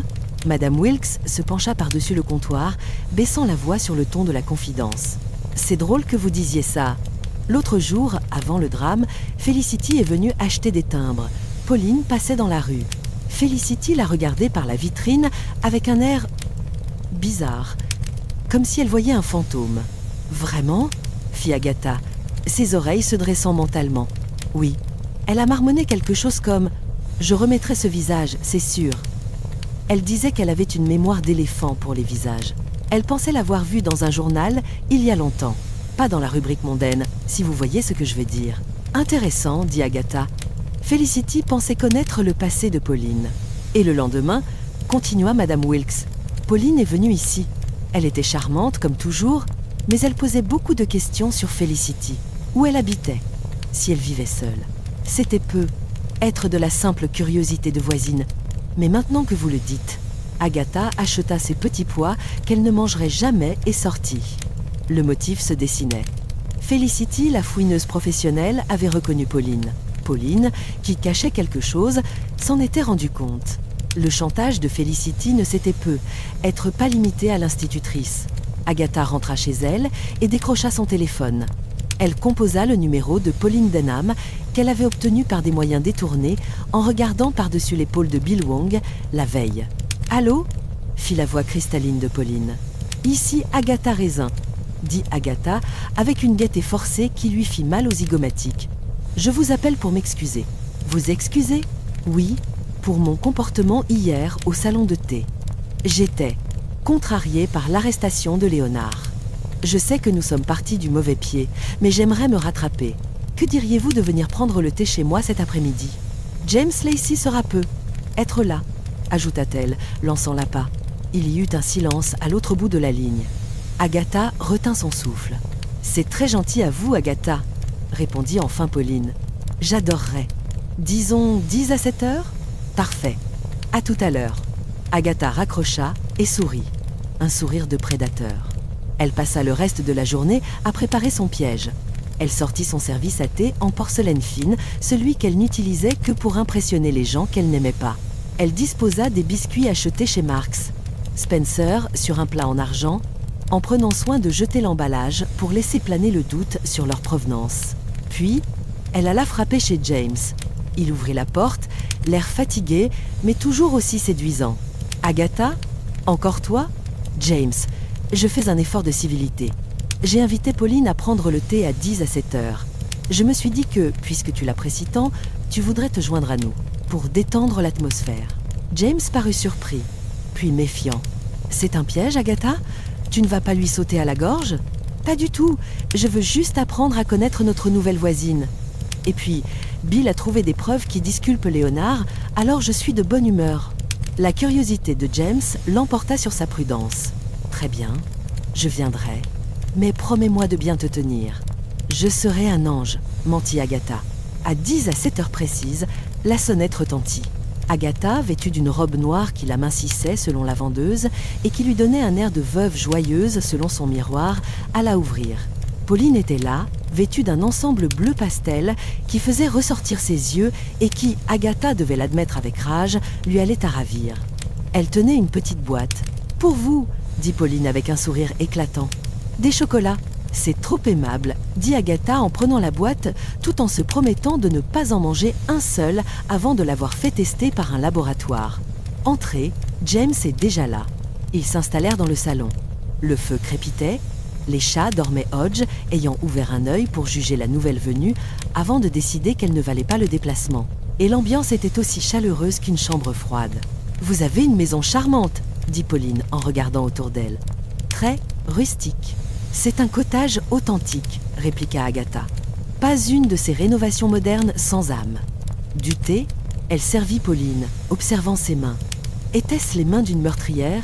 Elles étaient soignées, avec une manucure française impeccable. Pas de traces de terre ou de produits chimiques. Agatha me disait que la police avait de nouvelles pistes, lança James pour briser la glace, ce qui valut un coup de pied discret d'Agatha sous la table. « Ah oui ?» demanda Pauline, sa tasse s'arrêtant à quelques millimètres de ses lèvres. « C'est merveilleux pour ce pauvre monsieur Berry. De quoi s'agit-il ?»« Oh, des détails techniques, » dit Agatha en agitant la main avec désinvolture. « Une histoire d'empreinte digitale sur un document trouvé dans le sac de Felicity. Il paraît que la police scientifique fait des miracles de nos jours. Ils peuvent retrouver une trace d'ADN sur un vieux bout de papier manipulé il y a des jours. » Elle observa Pauline attentivement. Le sourire de la jeune femme ne vacilla pas, mais Agatha crut voir une légère tension dans sa mâchoire. « C'est fascinant, » dit Pauline d'une voix égale. « La technologie est incroyable, n'est-ce pas ?» continua Agatha. D'ailleurs, Felicity semblait être une femme qui gardait beaucoup de secrets. Madame Wilkes me disait ce matin qu'elle croyait vous avoir reconnu, Pauline, d'avant votre arrivée ici. Cette fois, le coup porta. La tasse de porcelaine cliqueta contre la soucoupe lorsque Pauline la reposa. Me reconnaître ? C'est impossible. Je n'ai jamais mis les pieds dans les Cotswolds avant ce mois-ci. Je vivais à Londres. Londres est une grande ville, intervint James. Mais on finit souvent par croiser les mêmes personnes dans certains cercles. Exactement, dit Agatha. Felicity disait qu'elle avait vu votre visage dans un journal. Une histoire ancienne. Pauline se raidit sur son fauteuil. Son regard, jusque-là doux et innocent, devint soudain plus dur, plus froid. Elle fixa Agatha avec une intensité qui fit frissonner la détective. Les gens voient souvent ce qu'ils veulent voir, Madame Raisin. Et parfois, à trop fouiller dans le passé des autres, on finit par déterrer des choses désagréables. La menace était voilée, mais palpable. Agatha sourit, sentant l'excitation du danger. Elle avait piqué au vif. « Encore un biscuit, Pauline ?» proposa-t-elle doucement. « Ils sont à l'amande. J'espère que vous n'êtes pas allergique.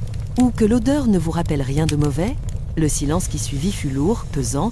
James regardait d'une femme à l'autre, commençant à comprendre qu'il était assis au milieu d'un champ de mine. « Je crois que je vais devoir y aller, » dit Pauline en se levant brusquement. « J'ai oublié que j'avais un appel important à passer. »« Quel dommage, » dit Agatha sans bouger. Nous commencions à peine à nous amuser. Pauline sortit presque en courant, oubliant son écharpe sur le dossier du fauteuil. James se tourna vers Agatha, l'air stupéfait. « Agatha, qu'est-ce que c'était que ça ? Tu l'as pratiquement accusée de meurtre entre 2 gorgées de Earl Grey. Elle a peur, James. Tu as vu ses mains ? Elle tremblait. Felicity savait qui elle était. Et maintenant, Pauline sait que je sais. Tu joues à un jeu dangereux, Agatha. Je ne joue pas, James. Je gagne. » Agatha se leva et alla verrouiller la porte à double tour. Pour la première fois depuis le début de l'affaire, elle sentit une véritable inquiétude. Pauline Denham n'était pas juste une rivale amoureuse ou une brodeuse talentueuse. C'était une femme qui avait déjà tué pour protéger son secret. Et Agatha venait de lui signaler qu'elle était la prochaine sur sa liste. Chapitre 7. Souvenirs découpés et passés recomposés. Lorsque la porte se referma sur un James Lacey à l'air morose, le cortège d'Agatha sembla soudain rétrécir. Le silence retomba, seulement troublé par le bruit de Boswell lapant bruyamment l'eau de sa gamelle dans la cuisine. Agatha resta debout au milieu de son salon, fixant l'écharpe en soie bleue que Pauline avait oubliée dans sa fuite précipitée. Elle la ramassa. Le tissu était doux, d'une qualité exquise, et dégageait un parfum subtil de muguet, une odeur innocente pour une femme qu'Agatha soupçonnait d'être aussi toxique qu'une centrale nucléaire en fuite. Elle examina l'étiquette. Création, La Villette, Paris. Ce n'était pas le genre d'accessoire qu'on achetait au supermarché du coin ou dans une friperie de charité des Cotswolds. Pauline Denham avait de l'argent, ou elle en avait eu. « Eh bien, Boswell !» dit Agatha au chat, qui venait frotter sa moustache humide contre ses bas.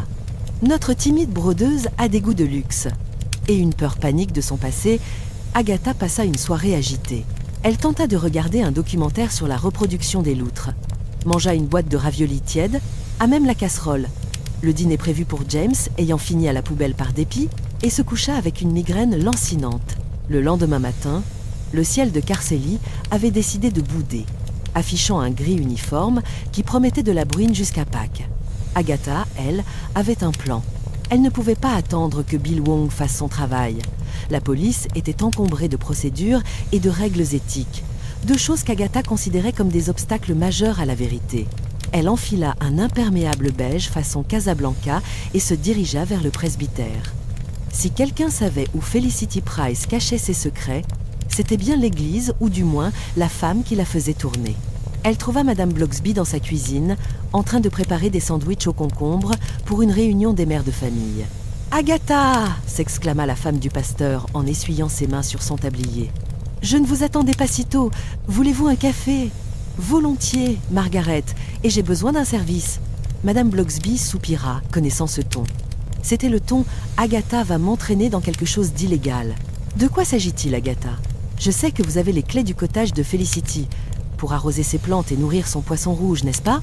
Le poisson est mort il y a 2 mois, paix à son âme, mais oui, je m'occupe de ces plantes en attendant que la famille, s'il y en a une, se manifeste.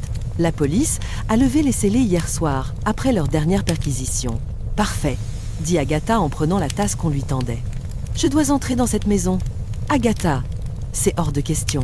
C'est une violation de domicile. C'est une enquête citoyenne », s'insurgea Agatha. « Écoutez, Margaret, Felicity a été tuée parce qu'elle savait quelque chose. Elle collectionnait les ragots comme d'autres collectionnent les timbres. La police a cherché des preuves du meurtre, des poisons, des traces de lutte. Mais ils n'ont pas cherché ce que Felicity lisait. Agatha posa sa main sur le bras de son amie. Pauline Denham est dangereuse, j'en suis sûre. Si je ne trouve pas ce que Felicity savait sur elle, quelqu'un d'autre pourrait mourir. Peut être même James, ajouta-t-elle perfidement, sachant que Madame Blocksby avait un faible pour l'écrivain. La femme du pasteur hésita, mordillant sa lèvre inférieure. Elle était tiraillée entre son devoir moral et son amitié pour l'ouragan Agatha. « Je dois aller arroser les bégonias ce matin », finit-elle par dire doucement. « Si vous m'accompagnez pour m'aider à porter l'arrosoir, je ne peux pas vous empêcher de regarder la bibliothèque. Mais on ne touche à rien d'autre. Et on ne vole rien. Je suis une tombe », promit Agatha, croisant les doigts dans sa poche. Une demi-heure plus tard, elle pénétrait dans le cottage de Felicity Price. L'endroit était à l'image de sa défunte propriétaire, immaculé, froid et vaguement menaçant. Les meubles étaient couverts de housses et pas un grain de poussière n'osait se poser sur les bibelots alignés au millimètre près. Tandis que Madame Blocksby s'affairait autour des plantes vertes dans le salon, Agatha fila directement vers le petit bureau au rez-de-chaussée. La pièce était spartiate. Un bureau en chêne, une chaise droite inconfortable et une étagère remplie de classeurs. Agatha parcourut les dos des classeurs. Compte paroisse, facture, recettes. Rien de bien palpitant. « Allez, Felicity !» murmura Agatha. « Où gardais-tu ton venin ?» Elle s'assit à le bureau et ouvrit le tiroir du bas. Il était vide. Elle ouvrit celui du milieu. Des stylos, des trombones, parfaitement triés par taille. Agatha pesta. Elle allait refermer le tiroir quand elle remarqua que le fond semblait un peu trop haut. Elle glissa son ongle sur le bord et souleva une fausse planche de bois. En dessous, il y avait un grand cahier à spirale couvert de papier craft. Le cœur battant, Agatha le sortit et le posa sur le bureau. Elle l'ouvrit. Ce n'était pas un journal intime, c'était un album de coupures de presse. Mais pas n'importe quelle coupure. Felicity avait compilé des articles sur des scandales, des faits divers sordides, des arnaques matrimoniales. Chaque page était annotée de sa petite écriture pointue. Ressemble à Madame X du club de bridge ou vérifier les antécédents du nouveau jardinier. C'était le livre noir d'une paranoïaque obsédée par le mal. Agatha tourna les pages frénétiquement, remontant le temps. 2020, 2019. Elle arriva vers la fin de l'album, où les coupures jaunies dataient du début des années 2000. Et là, elle la vit, une photo en noir et blanc, un peu granuleuse, extraite d'un journal local du Yorkshire. On y voyait une jeune femme blonde, très belle, sortant d'un tribunal, entourée de photographes. Elle portait des lunettes noires et un foulard sur la tête, mais la ligne de sa mâchoire et la forme de son nez étaient indéniables. Le titre de l'article criait en lettres capitales « L'héritière acquittée. Poula Dexter libre faute de preuves ». Agatha lut l'article avec avidité. Paula Dexter, 22 ans, accusée d'avoir empoisonné sa tante, la riche douairière Lady Barbery, pour hériter de sa fortune, a été relaxée ce matin. Le jury n'a pas pu établir avec certitude qu'elle avait administré la dose fatale d'essence d'amande amère trouvée dans le thé de la victime. Agatha eut le souffle coupé. « Lady Barbery !» s'exclama-t-elle.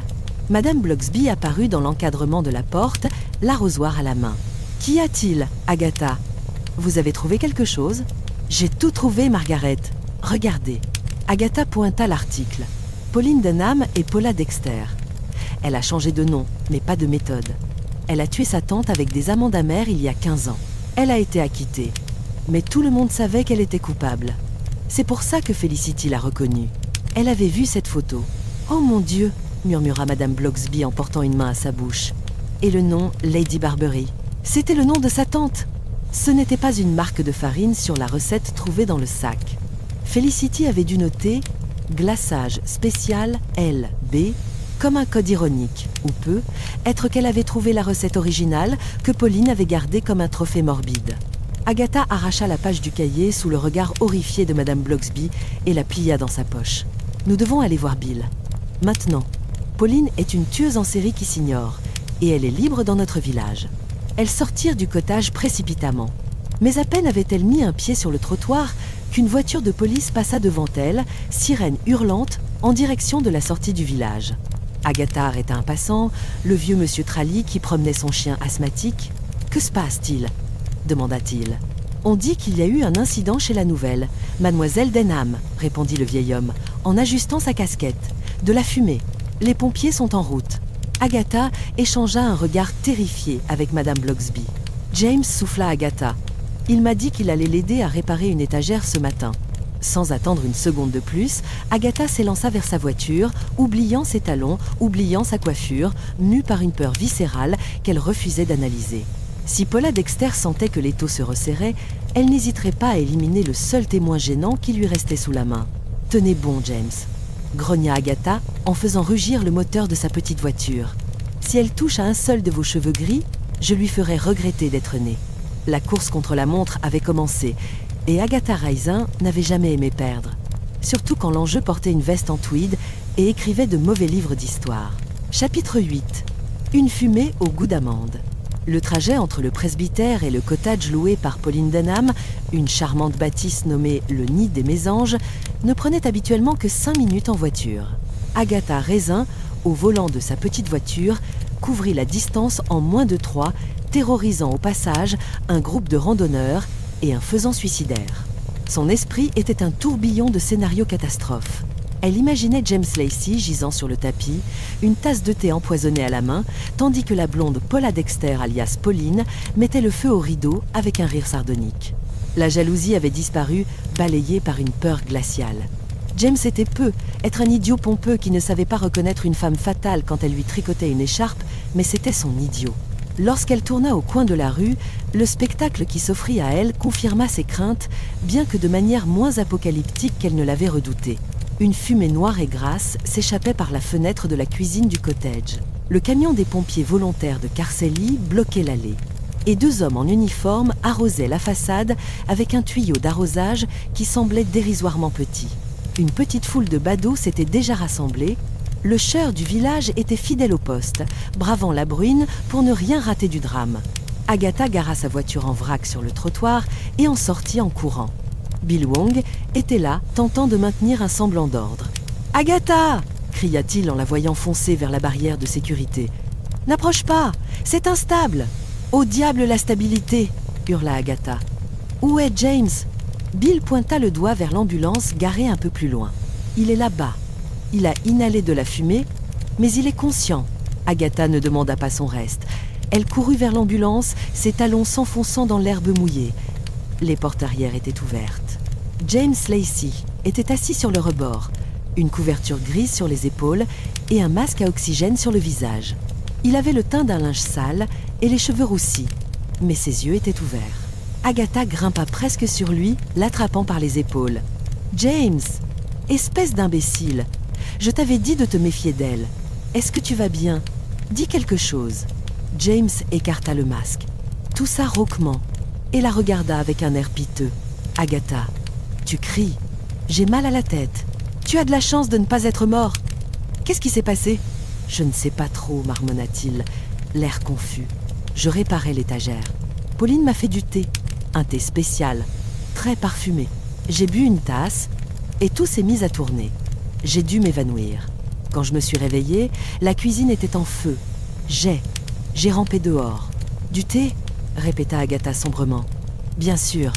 Du thé aux amandes amères, je parie. Elle se retourna. À quelques mètres de là, Pauline Denham, ou plutôt Paula Dexter, était assise sur une chaise pliante apportée par un voisin compatissant. Elle tenait un mouchoir contre ses yeux et semblait l'image même de la détresse. Un pompier lui parlait avec douceur. La rage d'Agatha, froide et tranchante comme une lame de rasoir, remonta à la surface.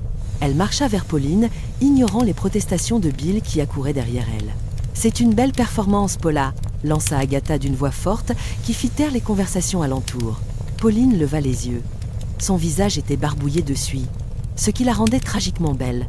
Mais ses yeux bleus restaient secs et calculateurs. « Agatha, c'est horrible. Une fuite de gaz, je crois. J'ai tout perdu. »« Arrête de mentir !» coupa Agatha. « Je sais qui tu es. Je sais pour ta tante, Lady Barbury. Je sais pour le procès dans le Yorkshire. » Le silence tomba sur la scène, plus lourd que la fumée. Bill Wong s'arrêta net, stupéfait. « Lady Barbury ?» répéta-t-il. « Comme la recette ?» Agatha sortit la coupure de presse froissée de sa poche et la plaqua presque sous le nez du policier. « Regarde, Bill.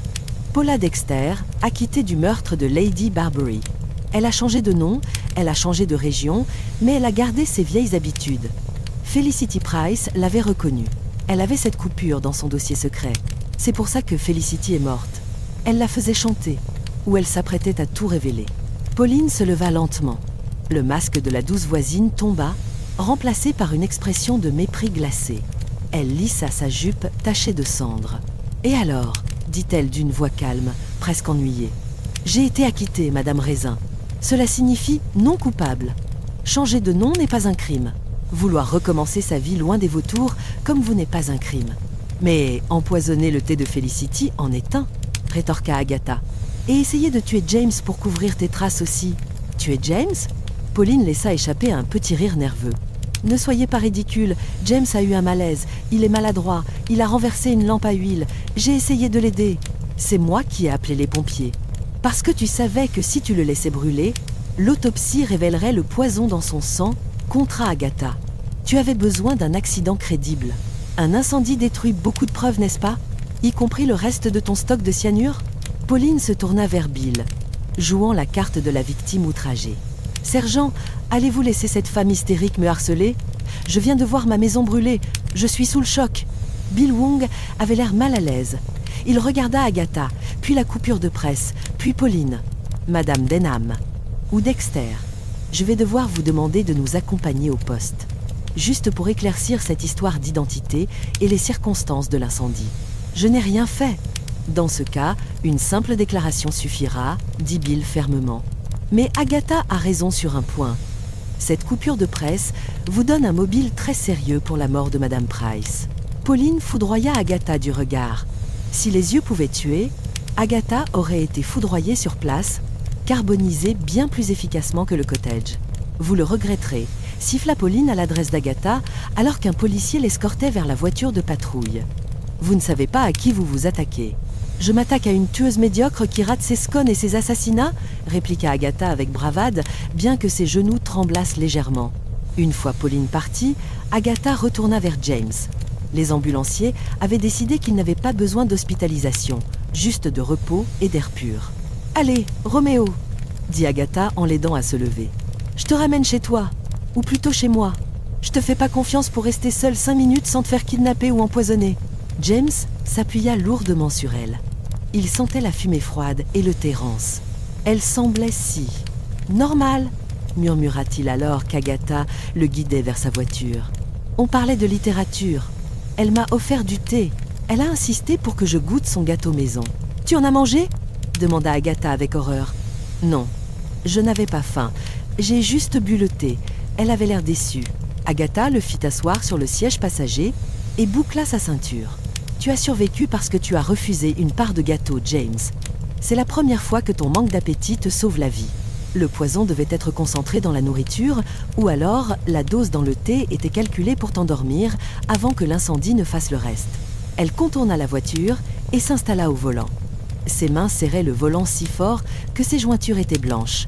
L'incendie était éteint, ne laissant qu'une carcasse noircie et fumante. Les preuves physiques à l'intérieur du cottage avaient probablement disparu. Pauline allait nier. Elle aurait un bon avocat.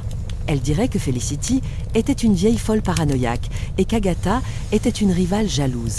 Sans le poison, sans une preuve tangible reliant Pauline à la mort de Felicity, elle risquait de s'en sortir encore une fois. « Elle ne gagnera pas », dit Agatha à voix haute, démarrant le moteur. « Pas cette fois. »« De qui parles-tu » demanda James les yeux mi-clos.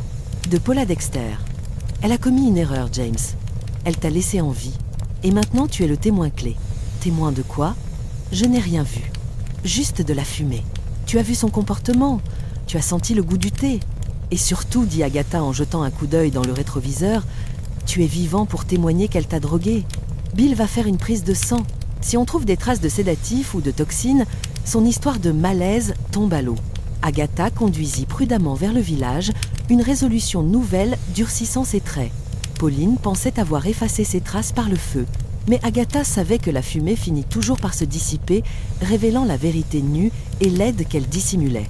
Il restait 2 chapitres à cette histoire, songea Agatha, et elle avait bien l'intention d'en écrire la fin elle-même. Une fin où Pauline finirait derrière les barreaux et où James Lacey lui devrait une reconnaissance éternelle ou au moins un très bon dîner. Chapitre 9. Une paire de ciseaux et un tas d'ordures. James Lacey était étendu sur le canapé à fleurs du salon d'Agatha, une compresse humide posée sur le front et une couverture en laine remontée jusqu'au menton. Il ressemblait à un héros romantique blessé, ou du moins, c'est ainsi qu'Agatha choisissait de le voir, ignorant le fait qu'il ronflait légèrement et qu'il sentait la fumée froide. Agatha était assise dans son fauteuil habituel, un verre de vin rouge à la main, observant sa capture avec une satisfaction possessive. Elle avait réussi à l'extraire des griffes de la blonde incendiaire et à l'installer chez elle. Certes, les circonstances, une tentative de meurtre et un incendie criminel, n'étaient pas idéales pour un rendez-vous galant. Mais Agatha avait appris à se contenter de peu. Boswell, le chat noir, avait décidé que l'invité invalide était en réalité un coussin chauffant géant et s'était installé sur les jambes de James, pétrissant la couverture avec un ronronnement sonore. Hodge, quant à lui, observait la scène depuis le haut de l'armoire, jugeant silencieusement la faiblesse humaine. James remua et ouvrit un œil, faisant tomber la compresse sur son nez. « Agatha » croissa-t-il. « Où suis-je ?»« Au paradis » répondit Agatha. « Ou plus précisément, dans mon salon. Bois ça. » Elle lui tendit une tasse de thé fort et sucré. James se redressa péniblement, délogeant un Boswell indigné. « Je me souviens de la fumée, » dit-il en buvant une gorgée. « Et de Pauline. Elle me regardait. Agatha. Je toussais, je ne pouvais plus bouger, et elle me regardait simplement. Elle n'a pas appelé les pompiers tout de suite. J'en suis sûre. »« C'est parce qu'elle attendait que tu sois bien cuit, » répliqua Agatha brutalement. « Comme un rôti du dimanche oublié au four. » La sonnette de la porte d'entrée retentit, interrompant leur tête-à-tête. Agatha alla ouvrir, espérant que ce n'était pas une voisine venue apporter une gelée de pieds de porc pour le malade. C'était Bill Wang. Il avait l'air épuisé, ses cheveux noirs collés par la pluie qui avaient recommencé à tomber sur Carceli. « Entrez, Bill, j'espère que vous avez de bonnes nouvelles. Je n'ai plus de guine et ma patience est à marée basse. » Bill entra dans le salon, salua James d'un hochement de tête compatissant et s'assit lourdement. « Nous avons les résultats préliminaires de l'hôpital, dit-il. Le sang de James contenait une dose massive de somnifères, un mélange puissant, disponible uniquement sur ordonnance. « Ah !» triompha Agatha. « Je le savais. Et Pauline, elle est sous les verrous ?» Bill grimaça. « C'est compliqué. Elle a un excellent avocat, un requin venu de Londres. Elle prétend que James s'est senti mal et qu'elle lui a donné un remède à base de plantes pour ses nerfs en se trompant de dosage. Elle joue la carte de la pauvre femme bouleversée par l'incendie de sa maison. « Et l'identité ?» demanda James, retrouvant un peu de sa vigueur. « L'affaire Lady Barbery ? Elle admet avoir changé de nom, concéda Bill. Mais elle rappelle, à juste titre, qu'elle a été acquittée. Légalement, elle est innocente de ce vieux crime. Et pour l'incendie, sans preuve qu'elle l'a allumé elle-même, c'est sa parole contre les faits. Elle dit que c'était une bougie renversée. » Agatha se leva et commença à faire les 100 pas, ses talons s'enfonçant dans le tapis épais. « C'est insupportable. Elle a tué Felicity Price parce que Felicity savait qui elle était. Elle a essayé de tuer James parce qu'il était un témoin gênant. Et nous allons la laisser repartir parce qu'elle sait pleurer sur commande ? Il nous faut une preuve matérielle pour le meurtre de Felicity, insista Bill. La recette au dos du patron est un bon début, mais son avocat dira que Felicity l'a volée, ou que c'est une coïncidence. Il nous manque l'arme du crime, ou un lien direct et irréfutable entre Pauline et la scène de crime au moment précis de la mort. Agatha s'arrêta net devant la cheminée. Une image lui revint en mémoire. La scène du crime. Le petit débarras froid. Le corps de Felicity étendu sur le sol. « Les ciseaux » murmura-t-elle. « Pardon » fit Bill. « Les ciseaux dorés de Felicity » s'écria Agatha.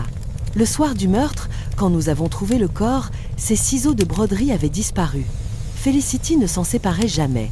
Elle les utilisait pour pointer les défauts des autres, comme une maîtresse d'école avec une règle. « Je me souviens » dit Bill en sortant son carnet. « Nous ne les avons pas trouvés dans le débarras ni dans son sac à main.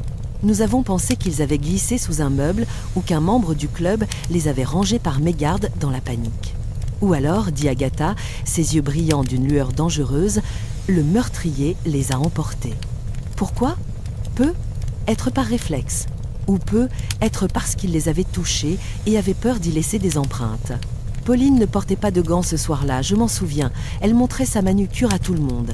Si Pauline a pris les ciseaux, intervint James, ils ont dû brûler dans l'incendie de son cottage. Non, répliqua Agatha. Pauline est méticuleuse. Elle ne garde pas les preuves chez elle. Elle s'en débarrasse. Où va-t-on quand on veut jeter quelque chose de compromettant juste après un meurtre, sans avoir le temps de rentrer chez soi? Elle regarda Bill, puis James. On le jette sur le chemin. Dans une poubelle publique. Où? Agatha claqua des doigts. Le compost. Le quoi? Demandèrent Bill et James en chœur. Le tas de compost du presbytère, expliqua Agatha avec impatience. La salle paroissiale est juste à côté du jardin du presbytère. Il y a un grand bac à compost au fond, près de la haie qui sépare le terrain du chemin public. Felicity se plaignait toujours que les gens y jetaient n'importe quoi. Si Pauline est sortie par la porte arrière de la salle paroissiale après avoir empoisonné Felicity, elle a dû passer devant. Bill se leva, l'air sceptique. Agatha s'est tirée par les cheveux. Fouiller dans les ordures 3 jours après les faits, c'est notre seule chance, Bill.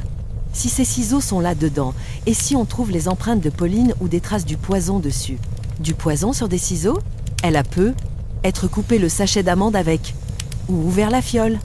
Allez, Bill, si tu ne viens pas, j'irai seule. Et je te promets que si je trouve quelque chose, je le vendrai au tabloïd le plus offrant avant de te le donner.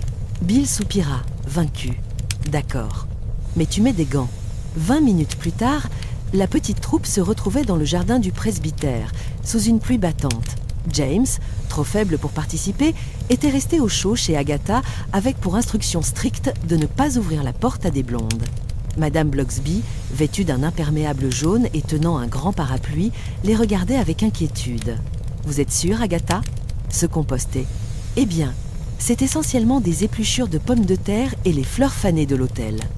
C'est l'endroit idéal pour cacher un petit objet pointu, » affirma Agatha en enfilant une paire de gants de jardinage en caoutchouc rose qu'elle avait trouvés dans son coffre. Bill, équipé d'une lampe torche puissante et de gants en latex, éclairait le tas de débris végétaux qui fumaient légèrement sous la pluie.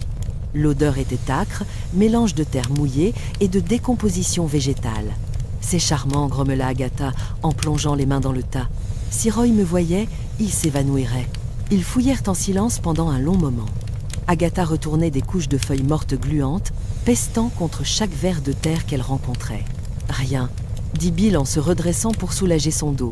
« Agatha, c'est une impasse. Les éboueurs sont peu, être déjà passés, ou alors elle les a jetés ailleurs. »« Non !»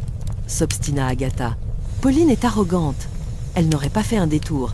Elle voulait juste se débarrasser de l'objet métallique qui la liait à la scène.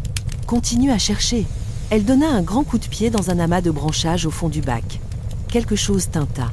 Un bruit métallique, distinct, contre la paroi en bois du bac. Agatha se figea. « Bill, la lumière, là, dans le coin !»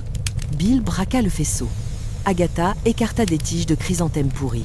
Là, à moitié enfouis dans la boue noire, brillaient 2 anneaux dorés. Une paire de ciseaux de broderie, fins et élégants, en forme de cigogne. Mais ce n'était pas tout. Juste à côté, coincés sous les ciseaux comme s'ils avaient été jetés ensemble dans un geste précipité, se trouvait un petit flacon en verre brun du genre utilisé pour les huiles essentielles ou les médicaments anciens. L'étiquette était partiellement décollée par l'humidité, mais on pouvait encore lire quelques lettres dactylographiées. Agatha se pencha, retenant son souffle. « Regarde ça, Bill. » Bill s'approcha, prenant soin de ne rien toucher directement. Il éclaira le flacon. « S. Aman. Amet, lut-il. Essence d'amande amère. Et regarde le bouchon, pointa Agatha. Il est entaillé. Comme si quelqu'un avait eu du mal à l'ouvrir et avait utilisé une paire de ciseaux pour faire levier. Bill siffla entre ses dents. Si on trouve l'ADN de Pauline sur ce flacon, ou si les traces sur le bouchon correspondent aux lames de ses ciseaux, c'est gagné. Les ciseaux de la victime utilisés pour ouvrir le poison du meurtrier et jetés ensemble. C'est le lien physique qui nous manquait. Madame Blocksby s'approcha, le visage pâle sous son parapluie. « Oh, Agatha, vous aviez raison, c'est terrifiant. Dire que j'ai jeté mes épluchures de carottes par-dessus ça hier soir. » Agatha se redressa, retirant ses gants souillés avec un geste théâtral, digne d'une diva venant de terminer un aria. La pluie ruisselait sur son visage, ruinant son maquillage et collant ses cheveux, mais elle s'en moquait. Elle se sentait belle, puissante et invincible. Bill, dit-elle avec un grand sourire carnassier. Je crois qu'il est temps d'aller avoir une petite conversation avec mademoiselle Dexter, et cette fois je veux être là quand tu lui passeras les menottes. Je veux voir son visage parfait se décomposer quand elle réalisera qu'une détective amatrice couverte de boue vient de la mettre échec et mat. Bill plaça soigneusement l'épreuve dans des sacs scellés. Tu as gagné, Agatha. On y va. Mais s'il te plaît, essuie-toi les pieds avant de monter dans la voiture de police. Alors qu'ils quittaient le jardin du presbytère, laissant derrière eux le tas de compost profané, Agatha jeta un coup d'œil vers le ciel sombre. La pluie semblait moins froide, soudain, c'était la pluie de la justice. Ou peut être simplement l'adrénaline qui lui chauffait le sang. Il ne restait plus qu'à porter l'estocade finale. Et Agatha Raisin avait bien l'intention d'en savourer chaque seconde. Chapitre 10. La dernière maille du filet. L'hôtel du Red Lion, habituellement un havre de paix pour les touristes égarés et les représentants de commerce en mal de bière tiède, était ce soir-là le théâtre d'un drame silencieux. Pauline Denham, ou devrions-nous dire Paula Dexter, se tenait dans le hall, une valise de luxe à ses pieds, réglant sa note avec une impatience fébrile. Elle portait un trench coat beige parfaitement coupé et des lunettes de soleil, bien qu'il fît nuit noire et qu'il plût à verse. Elle ressemblait à une star de cinéma incognito ou à une coupable en fuite. La frontière entre les deux était souvent mince. Songea Agatha en franchissant la porte à double battant, Bill Wong sur ses talons. « Vous partez déjà, Pauline ?» lança Agatha d'une voix sonore qui fit sursauter le réceptionniste somnolent. « Je croyais que vous deviez faire une déposition sur l'incendie de votre maison ?» Pauline se figea. Elle pivota lentement, un sourire froid et méprisant aux lèvres.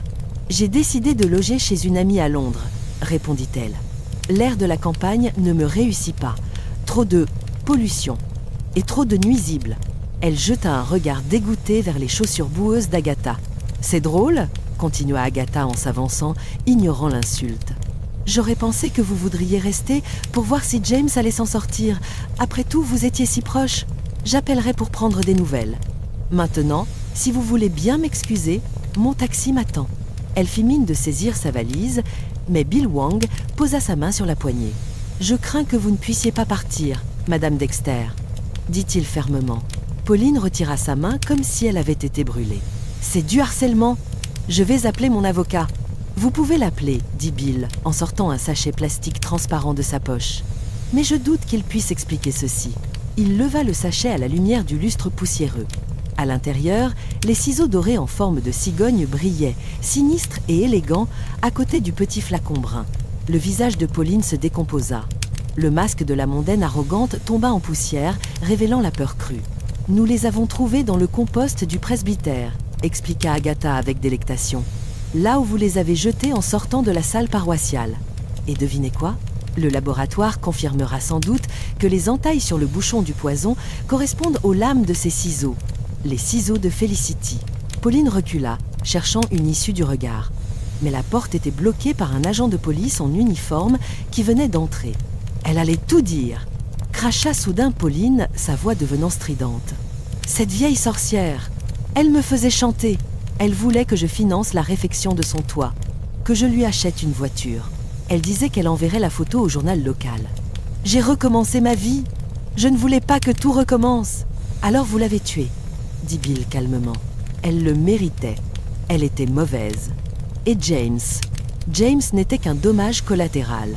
Il commençait à poser des questions sur mon passé. Il est trop curieux pour son propre bien, comme vous. Elle se jeta soudain vers Agatha, les mains tendues comme des cerfs, dans un dernier élan de rage désespérée. Mais Agatha, rompue aux bagarres de soldes dans les grands magasins londoniens, ne bougea pas d'un pouce. Ce fut Bill qui intercepta Pauline, lui passant les menottes avec une efficacité professionnelle. « Paula Dexter, je vous arrête pour le meurtre de Felicity Price et la tentative de meurtre sur James Lacey. Vous avez le droit de garder le silence. » Agatha regarda la police emmener la jeune femme hurlante vers la voiture de patrouille. Le réceptionniste, bouche bée, tenait toujours la carte de crédit de Pauline en l'air. « Gardez-la en souvenir, » lui conseilla Agatha. « Ça vaudra peu, être de l'argent quand Netflix fera un documentaire sur elle. » Le lendemain, le village de Carcely était en ébullition. La nouvelle de l'arrestation avait balayé les conversations sur la météo et le prix du beurre. Léonard Berry avait été libéré aux premières lueurs du jour, accueilli par une foule de sympathisants devant le poste de police. Agatha, elle, s'était réfugiée chez elle, épuisée mais satisfaite. Elle était assise dans sa cuisine, regardant James Lacey manger une part de quiche achetée chez le traiteur, par sécurité, avec un appétit retrouvé. « Je suppose que je te dois des excuses, » dit James en essuyant une miette au coin de sa bouche. « Et des remerciements. Tu m'as sauvé la vie, Agatha. Encore une fois. » Agatha sentit ses joues rosir, un phénomène qu'elle attribuait officiellement à la chaleur du four, mais qui était secrètement dû au regard bleu intense de son voisin. « Oh, ce n'était rien. Je ne pouvais pas te laisser mourir avant que tu aies fini de tondre ta pelouse. Ça aurait fait baisser la valeur de l'immobilier. » James sourit. Ce sourire rare et charmant qui lui faisait pardonner toutes ses absences et ses silences. « Tu es incroyable, tu sais ça ? Insupportable, fouineuse, bruyante, mais incroyable. » Il tendit la main par-dessus la table et couvrit celle d'Agatha. Le cœur de la détective fit un bond périlleux arrière. C'était le moment. Le moment où il allait déclarer sa flamme, lui proposer un voyage romantique à Venise, ou au moins un dîner au pub sans parler de cadavres. Agatha, commença-t-il doucement. « Oui, James ?» souffla-t-elle, battant des cils. « Je me disais, puisque je suis rentrée et que mon livre est presque fini. Oui, je devrais peu, être repartir quelques semaines. Pour me reposer, tout ce stress, la fumée, le poison, j'ai besoin de calme. J'ai un cousin en Écosse qui a une cabane isolée. » Agatha retira sa main brusquement, comme si elle avait touché un ortie. Le ballon de ses espoirs se dégonfla avec un bruit mental ridicule. « L'Écosse » répéta-t-elle d'une voix plate. « Bien sûr. Le calme. Loin des folles qui essaient de t'empoisonner et des voisines qui te sauvent la vie. Ce n'est pas contre toi, Agatha. C'est juste. J'ai besoin de digérer tout ça. » Il se leva, maladroitement. « Merci pour la quiche. Et pour tout le reste. » Il sortit, la laissant seule avec les restes du déjeuner. Agatha resta immobile un instant, fixant la chaise vide. « Homme, grommela-t-elle, on ne peut pas vivre avec eux et on ne peut pas les enterrer dans le jardin sans attirer l'attention. » Hodge entra dans la cuisine, sauta sur la table et commença à lécher l'assiette de James sans aucune vergogne. « Tu as raison, Hodge. Il ne te méritait pas. Ni ma quiche. » Quelques jours plus tard, la vie à Carcely avait repris son cours faussement tranquille. Le club de broderie avait été dissous, faute de combattantes et par superstition. La salle paroissiale était redevenue le domaine des parties de bingo et des réunions du conseil municipal. Agatha marchait dans la rue principale, son panier au bras. Elle croisa Madame Bloxby devant l'église. « Bonjour Agatha. Vous avez l'air en forme. Avez-vous eu des nouvelles de James ?» « Il m'a envoyé une carte postale d'un loch imprononçable. » répondit Agatha avec un haussement d'épaule. « Il dit qu'il pleut et qu'il mange du porridge. Il doit être aux anges. Et vous ? Pas trop déçu ? Moi ? Déçu ? » Agatha rit, un rire franc et sonore. « Margaret, j'ai résolu une affaire de meurtre, innocenté le meilleur pâtissier du comté et envoyé une psychopathe derrière les barreaux. J'ai aussi récupéré une écharpe en soie de Paris que la police m'a laissé garder car personne ne la réclamait. Je dirais que c'est une semaine plutôt productive. » Elles continuèrent à marcher ensemble vers le salon de thé. Léonard Berry les accueillit comme des reines. « Madame Raisin, Madame Bloxby, pour vous c'est gratuit aujourd'hui. Et j'ai créé une nouvelle recette en votre honneur. » Il leur présenta un plateau de gâteaux. Ils étaient un peu tordus, le glaçage coulait sur les côtés et ils avaient une couleur rose vif un peu alarmante. « Je les appelle les délices d'Agatha », annonça fièrement Léonard. « Ils sont un peu piquants à l'extérieur, mais très doux à l'intérieur. Et garantis 100% sans amande amère. » Agatha regarda le gâteau douteux, puis regarda son amie.